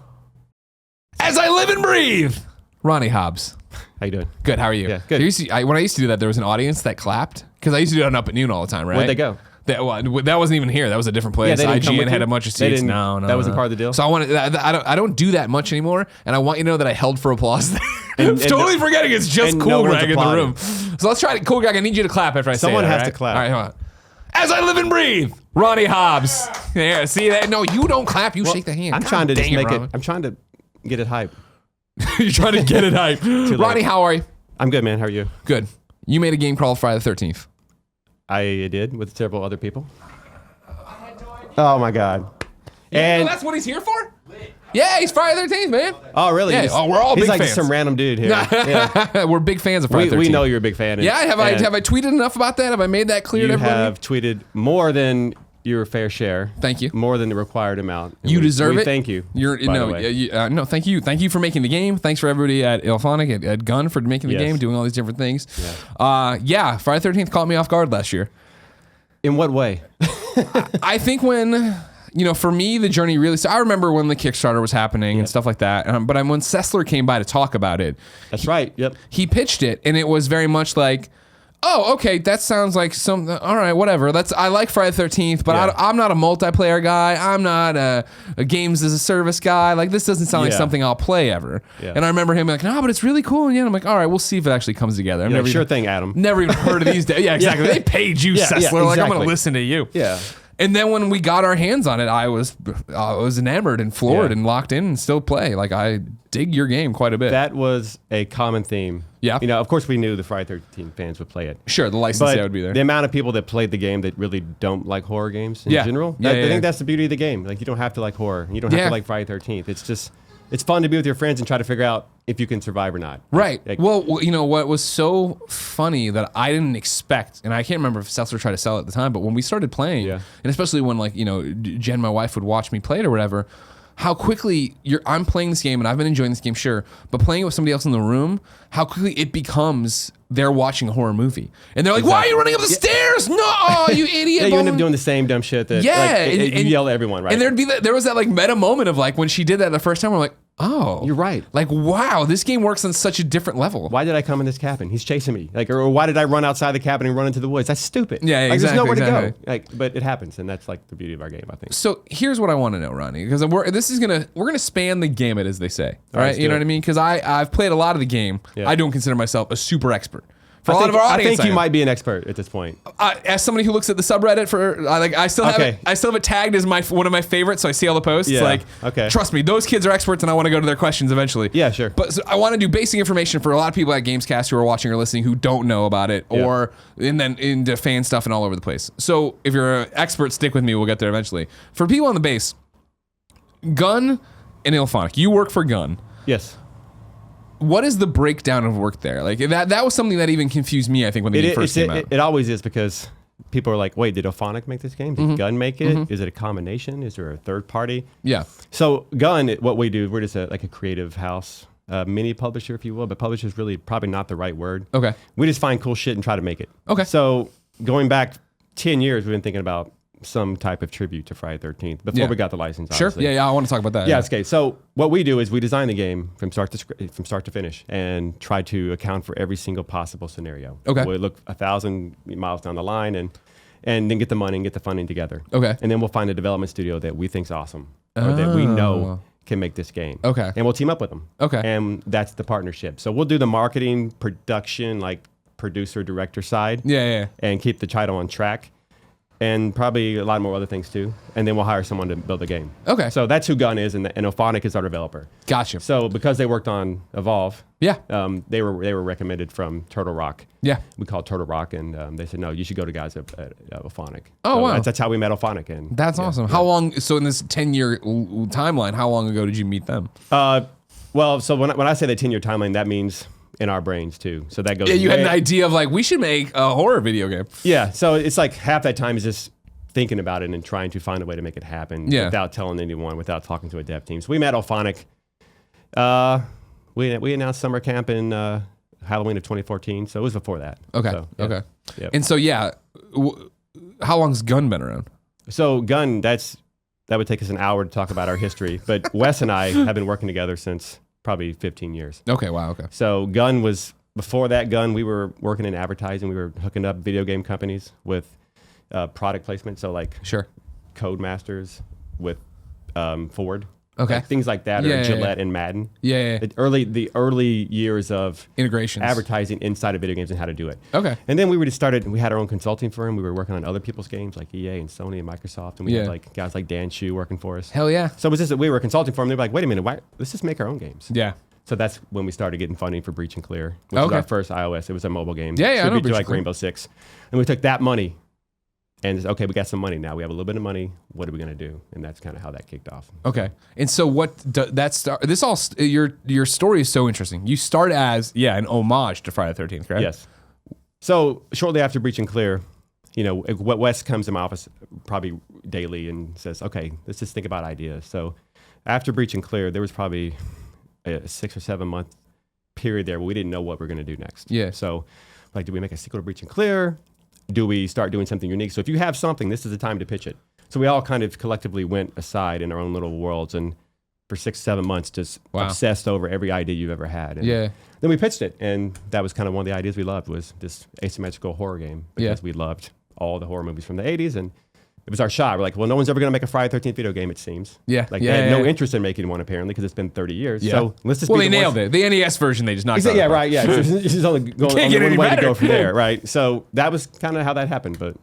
And so you go public with it, and that's when the license comes into play? Yeah, so we spent a little time just internally on prototypes, making sure that it was the right idea. If you're going to bank your entire company on something, you better... Because everything looks good on paper. Yeah. Even if you've thought about it for 10, 15 years, and you think you've went down every single rabbit hole, there's always problems. Like, the game that you design on paper is never the game that happens. Yeah. So we started prototyping to make sure that it was good, and we started having fun. So we're like, okay. So that's when we hired Tom Savini. Yep. And Kane Hodder. Yep. And Harry Manfredini, because like, hey, if we're going to make a Friday 13th tribute, let's get some of the guys. Get the real folks in. Somehow they said yes. Yeah. We still don't know how. But Wes called them, and sure enough, they responded like, yeah, let's do this. We're like, holy shit, it's insane. Like, why are you agreeing to do this? But they just thought it was a cool idea. Yeah. That's when Sean Cunningham was at a horror convention and ran into Harry Manfredini, the guy who did the that guy. Yeah. So he's the sound designer in our game. So they ran into each other and it's like, hey, what are you working on? And he's like, I'm working on this game called Summer Camp. It's kind of like Friday the 13th. You should check it out. And that's how Sean found out about our game. Yeah. Sean sent us some emails actually first through some other people. We thought we were getting trolled. We thought, I mean, honestly, we thought it was some guy trying to steal our idea. Yeah. We didn't really know it was him or his people. So we ignored the email for probably 3 weeks. Just big time, dude. They kept responding. And we were like, no, this can't. We would have meetings every day, like an hour long. What do we do? Should we engage this? Yeah. Are they going to sue us? Yeah, exactly. What if Right. it really is him, right? Yeah. Turns out it wasn't. So finally the phone rings when he's like, dude, I'm trying to get a hold of you guys. You're not responding. Yeah. It's him. So he's like, hey, this is the game exactly what I wanted Friday the 13th to be for the last 10, 15 years of my life. They've been trying to make a game, but they never had a good idea. Yeah. They were being pitched single player. Sure. Be Jason. Sure. Walk around and hunt counselors down. He's like, I wanted something more than that. So he's like, if you guys can turn your game into Friday the 13th, you can have the license. Wow. So for us, that was pretty awesome. How long did it take to turn the game into that? Well, luckily, because it was a tribute. Yeah, it was already pretty close. We were getting pretty close to the flames, so to speak. Anyway, we were going to push it to the limit. Obviously, we didn't have Jason in our game. So it was really about yanking our other killer out, putting in Jason. But then it was really, okay, now Jason, we have to be the ones to explain what Jason hears, what he sees. Yeah. Does his mother talk to him? Yeah. Like, how does he get everywhere at once? Yeah. Like, those are hard things to design because in the films, they hide that. Right. They do cutaways, and they're very clever. In a game, you can't hide any of that. Right. So really, it took a while for that. Well, that is what, for me, floored me and impressed me about the game months after launch, and months after me already liking it and playing it and loving it, was the fact that because it came out initially when the spring, right? Right. And so then you get to October, and Xbox did that sale where they're like, oh, buy Friday the 13th 1 through 8 for like $7. Yep. And I was like, oh yeah. And so Jen and I watched them every night, and so having played the game, I was like, all right, this feels really familiar. Like when I'm talking about playing in the spring, this seems like, and I remember that. And then you watch the movies, and I was like, holy fuck, was I underselling how much you guys had done here? Yeah, because like you've recreated the exact lodge, and this and clearly this character is this archetype of this person, and like you can see their clothes are influenced by that. The fact that Tommy Jarvis is Tommy Jarvis that I didn't pick up on, like really playing. People are like, who's Tom? Exactly. Oh, that's really the guy. Yeah, exactly. And so then like to go through it and be like, oh wow, like I never really filled in the blanks of like Jason is teleporting across the map, and like he's just there all of a sudden in the movie. That's how they figured out how it would look in the game, and how they did this and sound effects, and why this Jason uses this weapon and this, because that's all he used. And it's like, holy fuck. Yeah, as you can tell, we were fans. Yeah. When we said we were lifelong fans, I mean, I had their posters on my wall as a kid. I had Tom Savini on my wall as a kid. Yeah. I waited in line as a kid to get Sean Cunningham's autograph one time. Like, we were really fans that loved that franchise to death. So we've seen each film 100 times. Yeah. But when we started creating the game, Wes and I and Randy and everyone else on the team was like, okay, how do we get these real life locations in the game? Because they don't exist anymore. Yeah. Those places are torn down, and you have to watch the film. If you want the blueprints for those houses, they don't exist. You got to draw them. Yeah. You're calling the State Department and trying to figure out, hey, do you have blueprints? No, they don't. Yeah. So you're just watching the film over and over and over and trying to figure out, wait a minute, because they're very clever with cuts, and they make it seem like the place is bigger than it is. They don't just walk through and do a tour of the place. Yeah. So that was actually a lot of work. So when we hear people say, oh man, you guys really nailed it, that's really awesome to hear. Well, I mean, that was not an easy thing to do. It just showed, I think, finally watching this, like, wow, like there was so much work that went into this of making it look like we had to. I mean, we didn't know another way to do it. Like, we couldn't just slap together a house and go, oh, that's the Packanack Lodge, and have fans go, that's not Packanack Lodge. Are you insane? Right, I thought you guys were fans. Yeah, exactly. No, I mean, we tried to get as close as we could. Now, we had to make some gameplay decisions inside the house, occasionally make rooms a little bigger. Of course, a little smaller. But other than that, I think we nailed it pretty well. So, 100%. Yeah. So when do you start to realize this game's going to be far bigger than you thought it was going to be? It's funny because I don't know if you were around how much you kept up with the game while we were marketing it. So we had this marketing strategy where we would go to each PAX. Yeah. And we would do a panel. And then we would have a panel, but we'd also have a video ready to go live that we'd send out. So whatever video we were showing at the panel, we'd send out to the press. And we didn't know if that would work. Yeah. But we'd label the video, PAX South, even though we weren't showing that PAX. We were doing a panel at PAX South. We didn't have a booth. But the press is looking for PAX South information. Sure, of course. We started showing, the first time we showed Vanessa, we showed Higgins Haven. It was at Higgins' house. And she was getting her head slammed in the door. Yeah. The reaction we got to that trailer, it was just one kill at the very end of that video. And it was just like, people were so offended. I mean, it was like, he grabs her head and does the door kill on her. Yeah. That was it. And people were like, oh my God, they lost their minds. Yeah. And the trailer got tons of views, and we're like, okay, people really want to see kills. So then we started like, okay, how about a kill montage? So we released a kill montage trailer. That trailer, the first kill montage trailer, it had 18 million views on one website alone, like in Europe. Yeah. We stopped counting the views on that trailer combined on the internet at like 200 million. Jeez. We're like, oh my God, this is insane. Yeah. And then our E3 trailer got 10 million views. It was the first gameplay. Yeah. There are AAA studios who didn't even get a fraction of those views, and we're like, we're on to something here. Yeah. But also we're in trouble. Yeah. Because the marketing outgrew the resources. Yeah. In a way. Like, it's a really good problem to have. Sure. But that's kind of when we knew, when we started putting those videos out, and people were like, this is the best thing ever. I can't believe it. And then people were just, on the other side, they were just highly offended. Yeah. Which is always a good thing, right? Yeah, for a horror thing, right? Yes. Like that. And that was, again, what I think spoke so interestingly to it, is the fact that it was a game based on these movies that are all about gore and making you cringe. And like, that's the horror of those, right? It was always the special effects of Tom, of like, we're going to gross you out. Yeah. And so to see that come up in the 2017 timeline of where video games are, of like, it's not even so much the video games grossing you as much as like what the source material is. Oh, yeah. Yeah. And especially, and this was a mistake we made. You probably know this, but all the counselors, like 4 of the 5 male counselors in our game are paid backers. Oh, I didn't know that. Yeah, no one really does. So 4 of those are real people. That's their real names. That's their likeness. Oh my God, they were really? Kickstarter backers. They paid $10,000 to be in our game. Wow. Only Chad is a fake Fucking guy. Chad. I know. You should Chad's see a how dick. we researched the snobbiest names ever Yeah. to get Kensington. Chad Kensington. Apparently that's like an Ivy League name. It's funny. Yeah. But the girls, because they were made up, they were done faster than the guys because you have to go back to the backer and get 1,000 photos and then share feedback. That was taking a long time. So only models we had were females. Sure. So the first people that were getting murdered in our game were female characters. Gotcha. And man, it was this one brutal kill on a female after the next. Yeah. Oh, we probably should have rethought that shit. We're very sorry. Like that wasn't on purpose. Yeah. So we got some backlash for that, but it's okay. So. Well, I feel like that instance is kind of par for the course with you. I feel like there's been so many, as somebody looking in on you, right, but who's been in the video game industry a while, so many learning lessons, so many lessons to learn from what happened, right? Because where I'm driving at, obviously, is the fact that how big is Ilphonic? How big is Gun? Well, see, that's the thing. Like Ilphonic, at any given point, probably had 18 to 30 people working on this game, which is not a lot for a game we're just trying to compete in the AAA space. At Gun, there was 4 of us. Yeah. Ben was doing all of our social, so Twitter, Facebook, Discord, Reddit. That's a job for 5 people. Sure. So he was doing that. Wes and I, and Randy is dealing with Kickstarter because that dominates 75% of your time, which if you've never done a Kickstarter, you don't really realize that. Yep. You have 20,000 people that want answers and deserve answers immediately. So Randy's being drug away to do Kickstarter stuff. So it's me and Wes trying to market the game, keep it on track, talk to Ilphonic daily, play the game, bugs. I mean, we had 4 people doing the job of probably, if you were at a AAA publisher, it'd probably be 20, 25 people, maybe even more. Sure. So it wasn't, we were continually caught off guard because we were undermanned, if you will. So that's really not a lot of people. So is that when you're seeing these numbers on these trailers where you're like, oh, fuck. Yeah. And we're like, this is awesome, but yeah. How do we even, imagine trying to answer, you probably deal with this a lot, but there's not a whole lot of you guys that work here. Oh, right? No. We on a smaller scale. I wish we had 200 million views on that thing. How many messages do you probably get all the time? And you feel responsible to respond, right? We were talking about this earlier about the subreddits, right? Yeah. So I personally, and I know Randy and Wes have too. I've struck up conversations with thousands of people on Twitter, private messages that are fans of this game that have reached out. I'm like, oh my God, this means so much to me.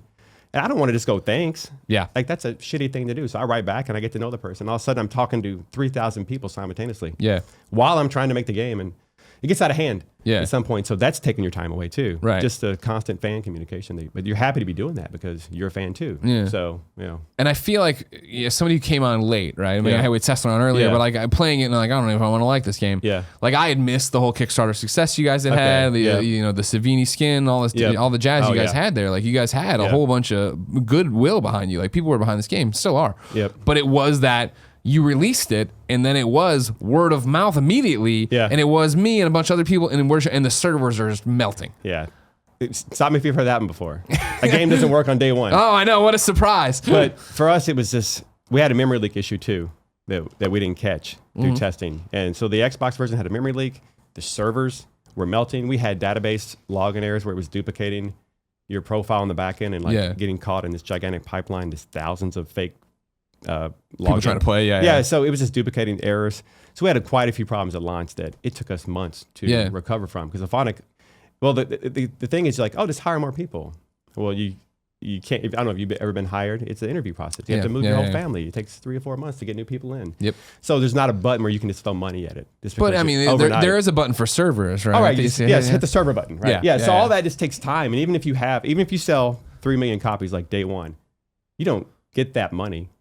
Like Sony and Microsoft same don't pay you. Yeah, exactly. It takes months. Yeah. So you can't even fix the problem with money, which was the problem for us. Like it was to step back and see these problems, and we could do nothing about them except for pray that the guys at Ilphonic didn't like crumble under pressure from working so many hours, which they did. They were sleeping under their desks trying to solve these problems, and we couldn't even give them more help. Yeah. It's a painful thing to go through for those guys. So, sure. And that was the one thing for me at launch that I was like, again, I understood what was happening thanks to Adam and thanks to just being attention and a student of the industry, but to watch people flipping out on you guys, and I was like, but these guys, they are not EA, and they're not even like you were not even that. Yeah, exactly, like double A video game. You know what I mean? Like you guys are trying to make it with a small team, and this was an independent thing that you didn't expect to go this way, and you got the license and this and blah blah blah. It's like I felt for you guys in that moment. Well, thanks. You know what I mean? Well, it's funny. I don't think we ever talked about it on the shows, but this part, stick with me. At Indie Mix the other night, I ran into Randy, right? And he's like, "Oh man," and the first thing he was thanking me for the pizzas. Oh, I know.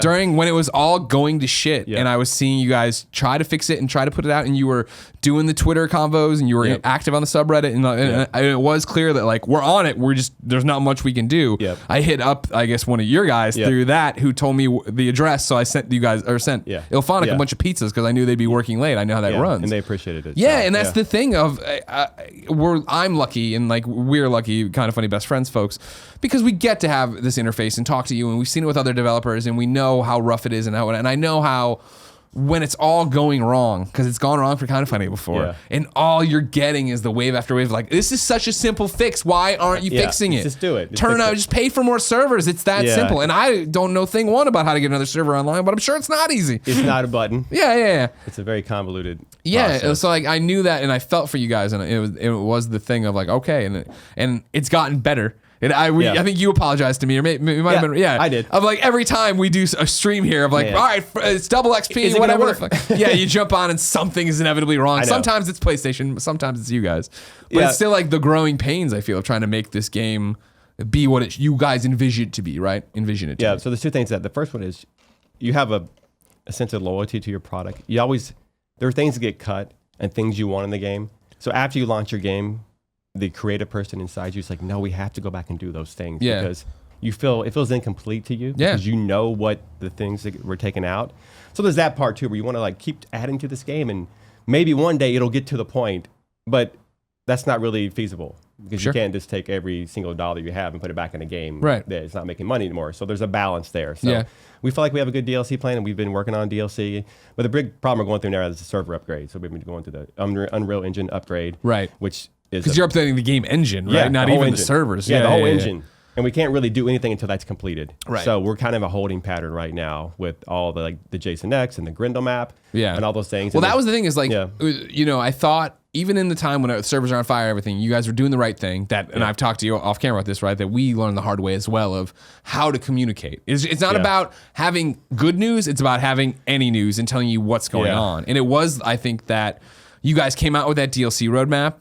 It was really well done, I thought, and you saw you checking boxes. And then we got somewhere installed, and I forget what crook of the map we saw that, and there was the silence, and I did see the subreddit of like they promised private servers forever ago, and what's going on? And so it was all about the game engine. Yes, that the engine is the hold up because we knew dedicated servers are our biggest issue, but we couldn't do anything about it for the longest time. So like. The lighting tech wouldn't work on the new Unreal. We had to wait for them to catch up. But on the Unreal version we were on didn't do dedicated. So no matter what we did at that point, it was going to cause a problem. Right. And then we had DLC we were working on that we couldn't upgrade the engine while you're doing that because that causes problems to your DLC because it may not work. Always fun, So there, at that crooked part of the roadmap was when we hit a snag. We go, okay, we have to announce an engine upgrade, but we couldn't do it because we didn't have the time frame in mind. So that's why there was like silence there. And sometimes you feel like the more you communicate, the more people get mad. So we put this roadmap out, and if you miss one day, people just get mad at you. And that when you put it out, I was like, "Ooh, this is a bold thing to do," because they are now going to hold your feet to the fire. We needed to give people answers. Like, okay, let's just tell them what we're working on. That'll make them happy, right? And they did, but then unfortunately, schedules get changed. And then some people are just instantly mad. Or what's that mean? You say you promised us this. I'm like, this ain't a promise. This is just a roadmap of what we're working on. So but it's okay because I don't want to sound like the pity case up here. Like, no. Like the customers, they had a right to be mad. The game doesn't work when it comes out. As a consumer, I've been there.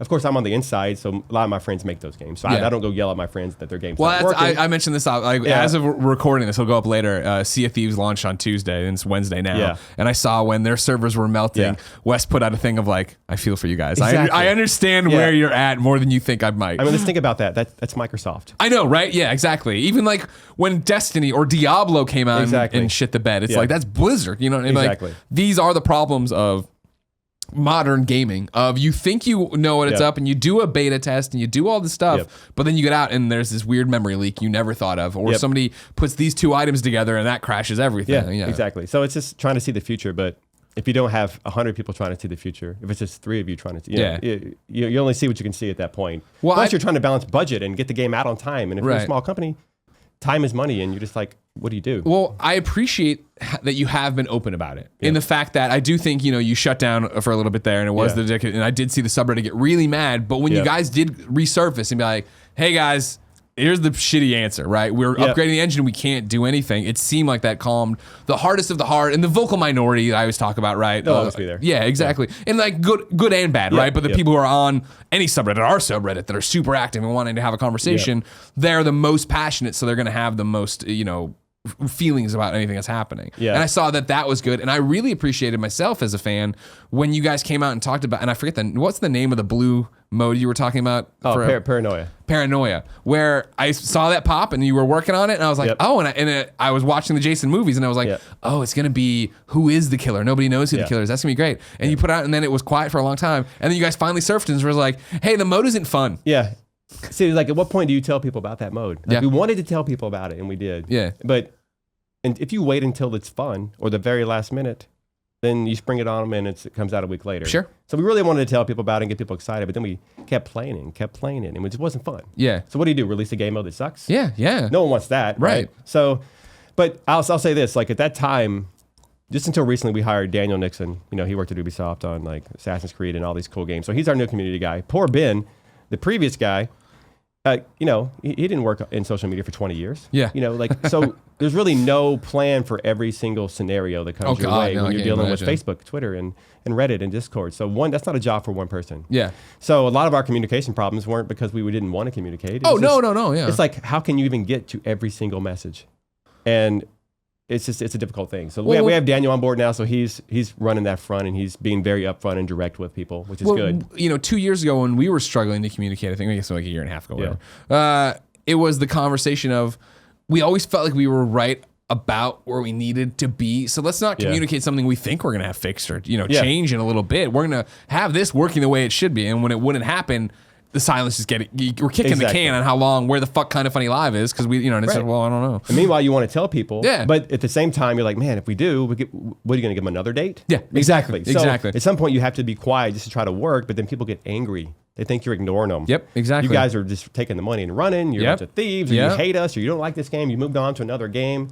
Really, I remember that. Yeah, there was some rumor that you guys had. No, Elphonics had been working on it. That game, the Dead Alliance game, they were working on that game before Friday the 13th. Yeah, like that was a separate publishing deal. So they didn't move on to Dead Alliance, but of course the press writes that headline and it's true. Yeah, Elphonic moves on to the new game. I'm like, did you even do any research? Did you even call anybody? Well, no. What they did is story developing. You put that. We've reached out for a comment. Story developing. I'm like, okay, you need like a magnifying glass. Sure, to see that part. They'll put the update on later. Just update it. It doesn't matter because the damage is done by then, though. Yeah, of course, of course. So anyway, that's okay. But so it is what it is. So where are we now with Friday the 13th then? We are in limbo. Yeah. I mean, the game is still there. The game's going. We have cool DLC that came out and people are enjoying it. But our main focus is finally getting dedicated servers in. But the engine upgrade is the one thing that we can't do dedicated on our current version of Unreal. Right. It just doesn't support it. Sure. So, which is always a problem with using a new engine. Yeah. Like Unreal is the best thing in the world, but it's not their job to hand you an a la carte. Like, cool. Check box. Plug this in. What do you need? Click that box and it'll update everything. VoIP? Yeah. Do you need awesome lighting?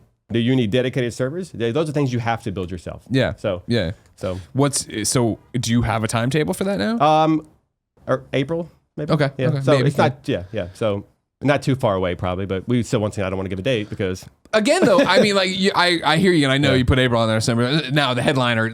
I think we've already said that. Daniel. No, I know that. Yeah, Daniel won't kill me. Thank God.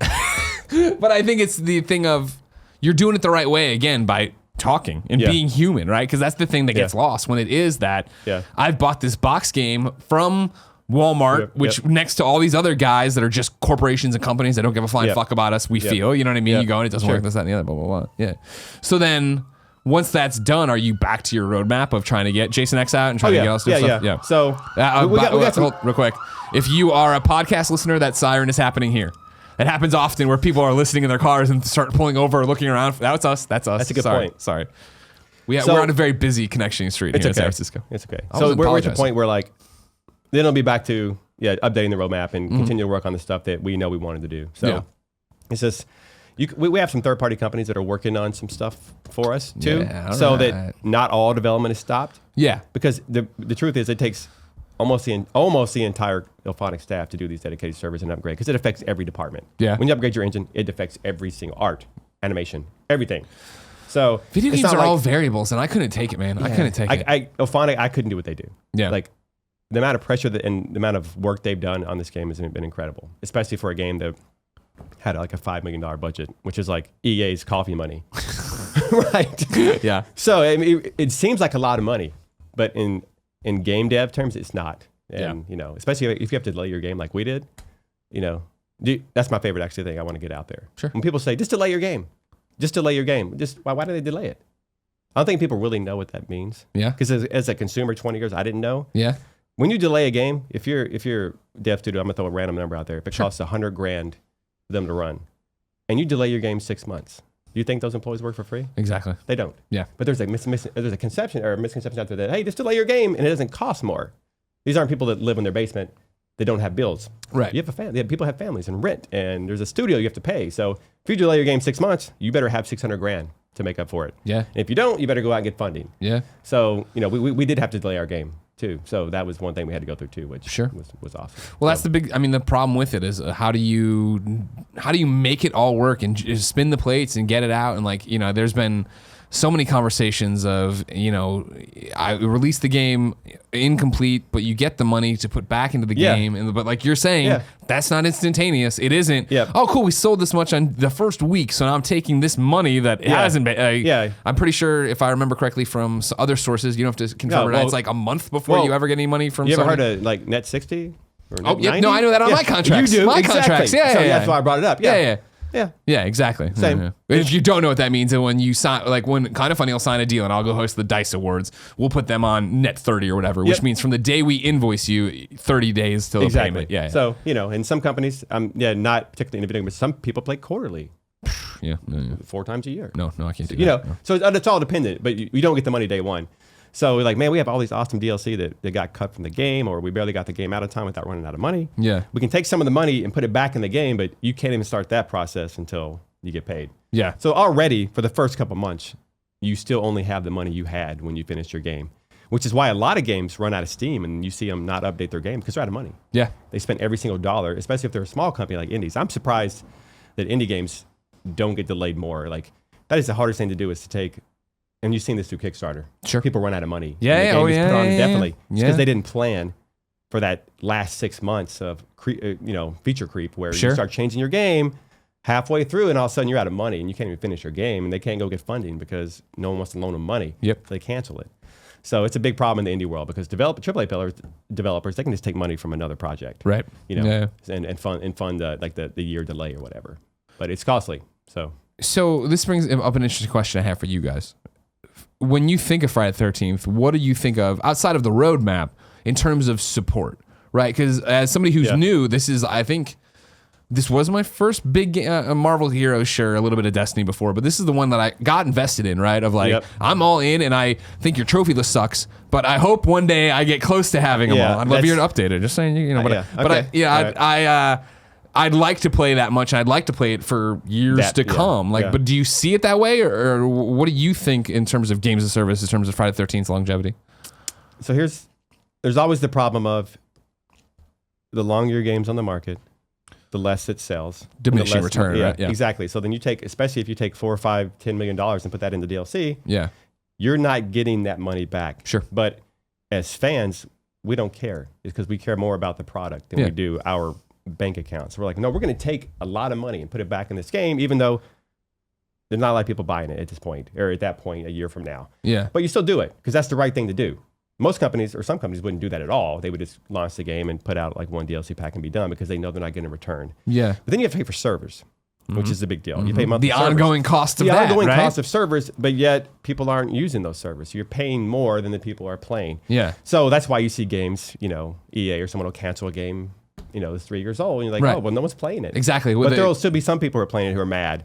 So I really can't give you a good answer on that. We want to support it as long as we can. Yeah. But at some point, if you're paying $100,000 a month in servers and you're not making money, you can't just be homeless because you wanted to I hear keep the you. game going. Yeah. It's a problem with multiplayer games in general. Yeah. It's an ongoing question for the last 10 years now that everything's online. How do you keep a game alive forever? And then what happens when it does die? You know what I mean? I brought up Marvel Heroes a second ago, right? Yeah. That was the thing where, like, as a part of that community where it was like, cool, it's closing, and it's closing like now. You're like, oh my fucking God, really? Especially with like Final Fantasy 11. I remember when that closed and I was in there, and I didn't really know that about servers and things. I was just don't close my game. Yeah, exactly. So that's kind of what you deal with when you make a multiplayer game. You want it to live on forever, but the truth is it can't. Yeah. So we're hoping our single player will help fill that void for the people that continue want to play our game. Yeah. So we're doing the single player challenges and missions, and they're coming soon. So we're making good progress on those. Cool. So, You've already added other stuff too, obviously, like virtual cabin, offline play, and you got bots. Yeah, too. the virtual cabin was one thing that actually we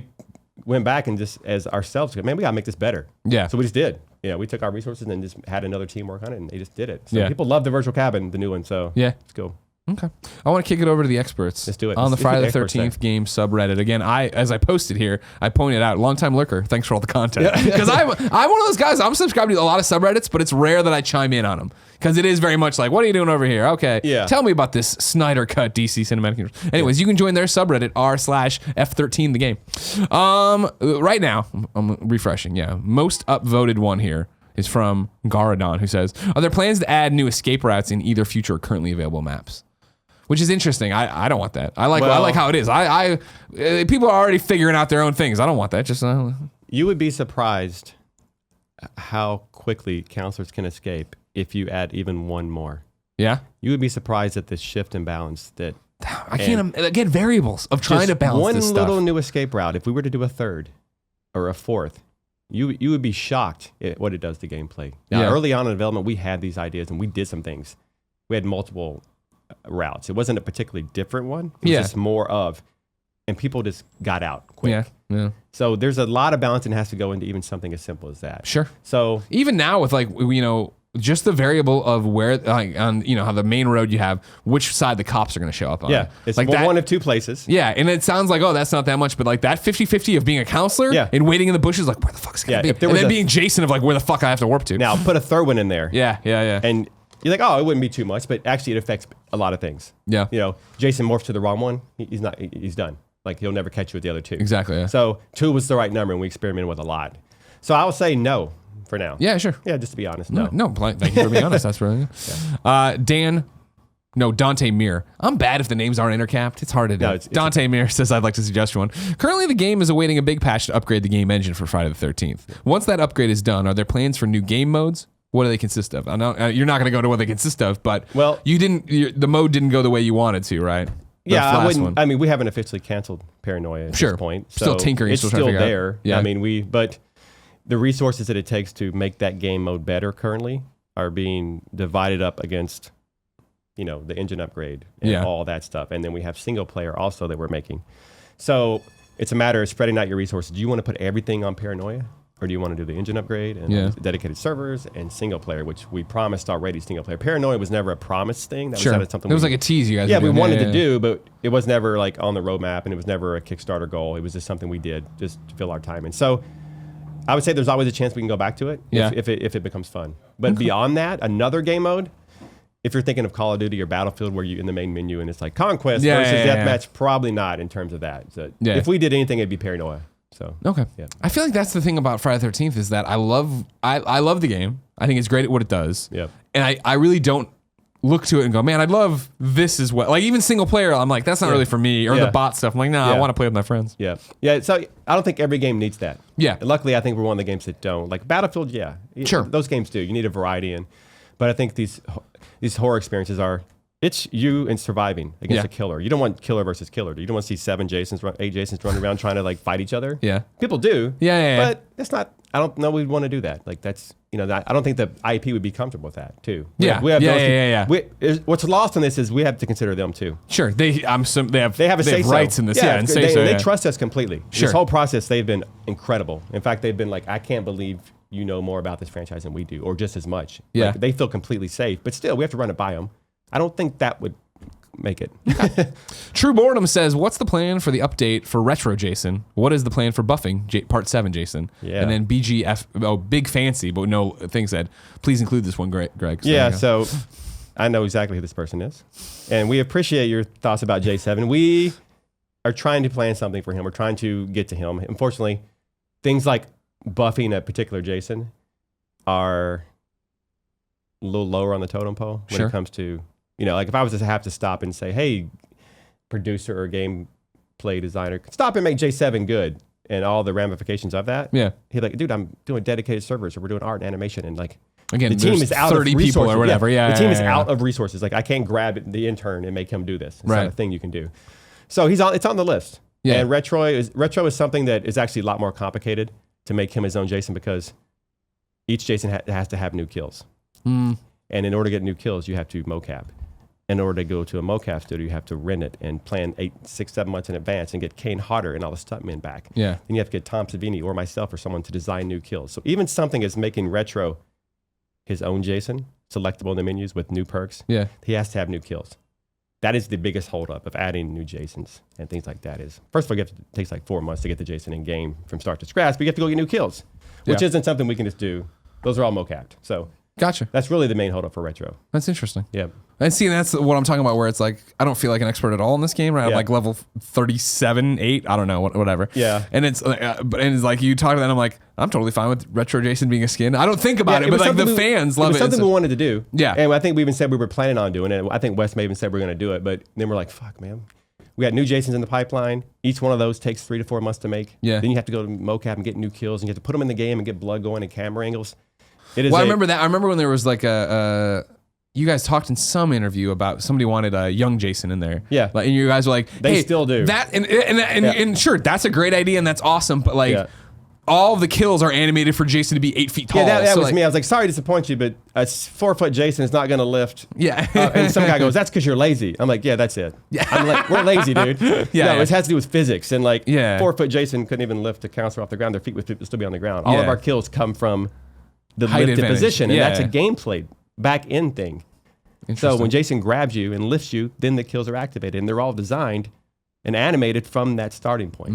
You can't just change it up. Like that's why we have grab kills and we have contextual kills around the map. Like those are all on purpose. I feel, you tell me, I feel it's safe to say that like what Friday the 13th the game is and it is out now is this is the base, this is the toolbox, right? Like we can't deviate that much from any of this stuff. Like this is what it is and this is the toy box game we've set up and like that's who these characters are. That's how it plays. Yeah, it's like building a house. You can't go back and take out the bottom Redo foundation. the foundation. Yeah, like people give the Dead by Daylight guys a really hard time because they don't have kills in their game. Right? Yeah. And like, why don't you just add kills like Friday 13th? And like, no, they can't. That's not our foundation. You can't go back to the foundation. So I hear that a lot on their thing too. It's like, or someone will go to Fortnite or Battlefield and say, why don't you just do what they do? It's in theory it's a good idea, but you're messing with the structure. Yeah, the train's out of the station. Yeah, right? so to have Kid Jason in our game, first of all, you can't murder kids. Okay, so I can. You can't have a 12-year-old Jason or whatever running around and then you kill him. Yeah. So that means now you can't kill Jason because the ESRB wouldn't even let us kill a kid Jason. Yeah. So now there's the killing option's gone. Now you can only escape in our game. So that changes our game completely. Just that one little option of having him in the game. So. ASDFX 500. Will we ever see a rebalancing of counselor stats? Like, is that something you guys think about in terms of going in there? Because, like, I've seen it too, where it's like, there's a whole bunch of counselors I'll never fucking play as because, like, they're not. Again, that's who they are. Like, I don't, whatever. I'm just never gonna play. That's true, and we have thought about it, but so if you look at each one of those counselors on a spreadsheet, and you line them all up, anytime you change one counselor, you have to change the other counselors too. So, let's say we make La Chapa really fast all of a sudden. Well, that's not going to be a good thing because he can fix stuff really good. Yeah. And now he's going to be running really fast. That's a deadly combination. So just bumping him up in speed or giving him more composure or something. Now you have 5 counselors with an 8 out of 10 composure. That's a bad thing. So it's like looking at a spreadsheet. Right. So just changing one counselor actually affects other ones. Sure, yeah. And then all of a sudden, maybe he's not that guy anymore. It's an archetype, which is the real... And that's the thing, right? You want him to be the stereotypical horror movie character. So really, that's why we haven't. Yeah. So just because... Yeah, for me, We when might add a new counselor. when I look at somebody, I'm like, oh, well, she's bad at repair, he's bad at running or whatever. I'm like, well, he's the fat nerd like me. Yeah, he shouldn't be good at it. You know what I mean? Like, I understand that I'm role playing to an extent. Yeah, exactly. So that's kind of why we haven't touched it. Okay. So. A couple people in here are asking, like, would Never Hike Alone content ever make it over there? Is that, because that's the fan film, right? That's First of all, I love those guys. I hang out with them. Vinny and those guys that never Hike Alone. Don't rub it in our face that you're popular. No. They, they're really cool dudes, and Yeah. that is a fan passion project, and I give them all the respect in the world. But the problem is, it's a fan film. Yeah. Here's what happens: as soon as you put their Jason in our game, what do you think happens, Greg? The people who are the actual owners of the license are going What's to be that pretty mean pissed. if that Jason was in our Now game? that's canon. That's Guess canon. what? We're accepting this movie as canon. There you go. Okay. So if you think lawyers are going to let that happen, and even good lawyers like Warner Brothers and everyone's not going to let another one kind of sneak in. Yeah. It's from the outside looking in, I can see why people would want that. Sure. I would like to have him in there too. And Sure. I already told Vinny to his face I would love to do it. But now then it's recognized as official canon, which, as you know, working on anything with IP, it's a very hard thing to do. So I'm going to go ahead and just say no. I'm very sorry to disappoint you. But that ain't never going to happen. That's a great response and makes sense, I think. Yeah. Yeah. And then Ismon asked a question I should ask a long time ago. What exactly does the engine upgrade entail? It looks better. It runs better. It's more stable. All that, I assume? So Yeah. it allows you to do things like ACR. It allows you to have more processing power because it's more streamlined. It, for one, gives us dedicated servers. Yeah. So that's the big one. That's the big one. When Jason quits or the host quits per se, the game's not over, which is good. Which is our biggest problem. Yeah. Being able to push the host to somebody else. Xbox will perform better. Yeah. So there was a question here about what's going on with Xbox. Yeah. So it's the engine upgrade is going to help us all those. It's going to look better. It's going to perform better. Yeah. Anytime you have a new engine, they make improvements, so they streamline everything. But really, it's the dedicated servers why we have to do it. We could never get those without it. Of course. So, and with that comes a lot of cool other things. But it touches, like I said, every single department almost. So it's not like, just hit a button and export. Ooh, new engine, half the shit breaks, animations don't line up anymore, art looks weird. You're like, what is that? You start rendering lighting right. So it's a lot of stuff. Makes sense. Yeah, which is why it takes so long. Yeah, it's interesting. I'd like to think I don't take for granted how blessed I am on a daily basis, just with my life in general, and the how lucky I am to have Kind of Funny and all these best friends and stuff. But when people started complaining about the host migration and people quitting Jason, and I was just like, oh right, that never happens to me because I'm lucky enough to tweet out who wants to play Friday the 13th, and all these kids want to play with me, and I'm just in there and I don't have to worry about anybody quitting me. I mean, I hate watching a game and then seeing that happen. Yeah, so we troll each other. It hurts me so bad to see people get disconnected from the game. So it's not like we don't want to fix it. Believe me, the whole team's like cringing every time it happens, and we're like, it feels so bad that this shit is happening. So it just takes a while to do, and unfortunately, it wasn't their launch. So, yeah. Thank you so much for making this game. I'm sure you guys don't get told that enough by the. Well, I mean, no. Let me just be clear. We have so many people that tell us that all the time. Yeah. But you also have thousands and thousands of people who hate you and want to kill you. But the hate, I feel like the hate is driven from a place of love, right? Yeah, where it's like it's the same thing I always talk about. Where for me, the vocal minority at IGN was always the people in the comments who want me to die. But then you go to a PAX and everybody's like, "Oh, so amazing, and we love you, and it's great." And I was like, "Oh, right." I forget that it's when you're angry about something, you're so much more motivated to post about it and talk about it and pop off. And I've done it about the game even when it won't work and we're fucking mad here. I remember that tweet where one was like, "This shit doesn't work" or something. I was like, you don't even know what that felt like on our end. I was like, no, fuck no. Yeah. He's trying to play the game. Yeah. Oh my God, this is horrible. Yeah. So But we have tons of fans. They love them because we are Friday 13 fans. Yeah. And it's good. We have handwritten letters, more than you can count, from people that have told us how, oh my God, my dad was dying, and this was like, he loved the movies, and we play it every night together. And like emotional things like that from these fans, it's incredible. Yeah. It's awesome. Yeah. Well, Ronnie, thank you so much for your time. Yeah, dude. I appreciate you coming on. Have a great GDC. I'm considering it. Okay, good. Thank you. You too. And then go finish the engine. Well, luckily, Ilphonic's doing that. Okay. See, right now, there's probably someone saying, why don't you stop doing interviews? Yeah, right. And go fix the game. He should have spent this interview time working on the game, giving me new counselors. I'm like, you don't want me fixing the game. I promise. Yeah. Yeah, so that's okay, though. All right. Ilphonic's on the case. Good. We got it. Cool. Put a Kind of Funny shirt in the game. What do you say, huh? Dude. Not this. This is no clip. I don't even have a Kind of Funny shirt. I sent a bunch. I'm just kidding. You son of a bitch. You did send us shirts. Ladies and gentlemen, let's go back to the Gamescast. Well, that was great, Greg. I learned a lot about Friday the 13th. I bet you didn't learn anything. You Nothing? Know what I mean? No, You because I've seen you play. You're not You know good. that every year there's 3 Friday the 13ths? Every year? Every single year. Totally made up fact. Ladies and gentlemen, this has been the Kind of Funny Gamescast. I love you guys. Until next week, I love you. I will say on Detroit, though, no sign of Barry Sanders. I dislike you too. Hey, what's up, you good-looking people? If you liked that episode, click here to subscribe to youtube.com/kindoffunny. Click here to subscribe to Kind of Funny Games. Click here to support us on Patreon, and click over there for whatever Kevin wants to put there that's not nasty.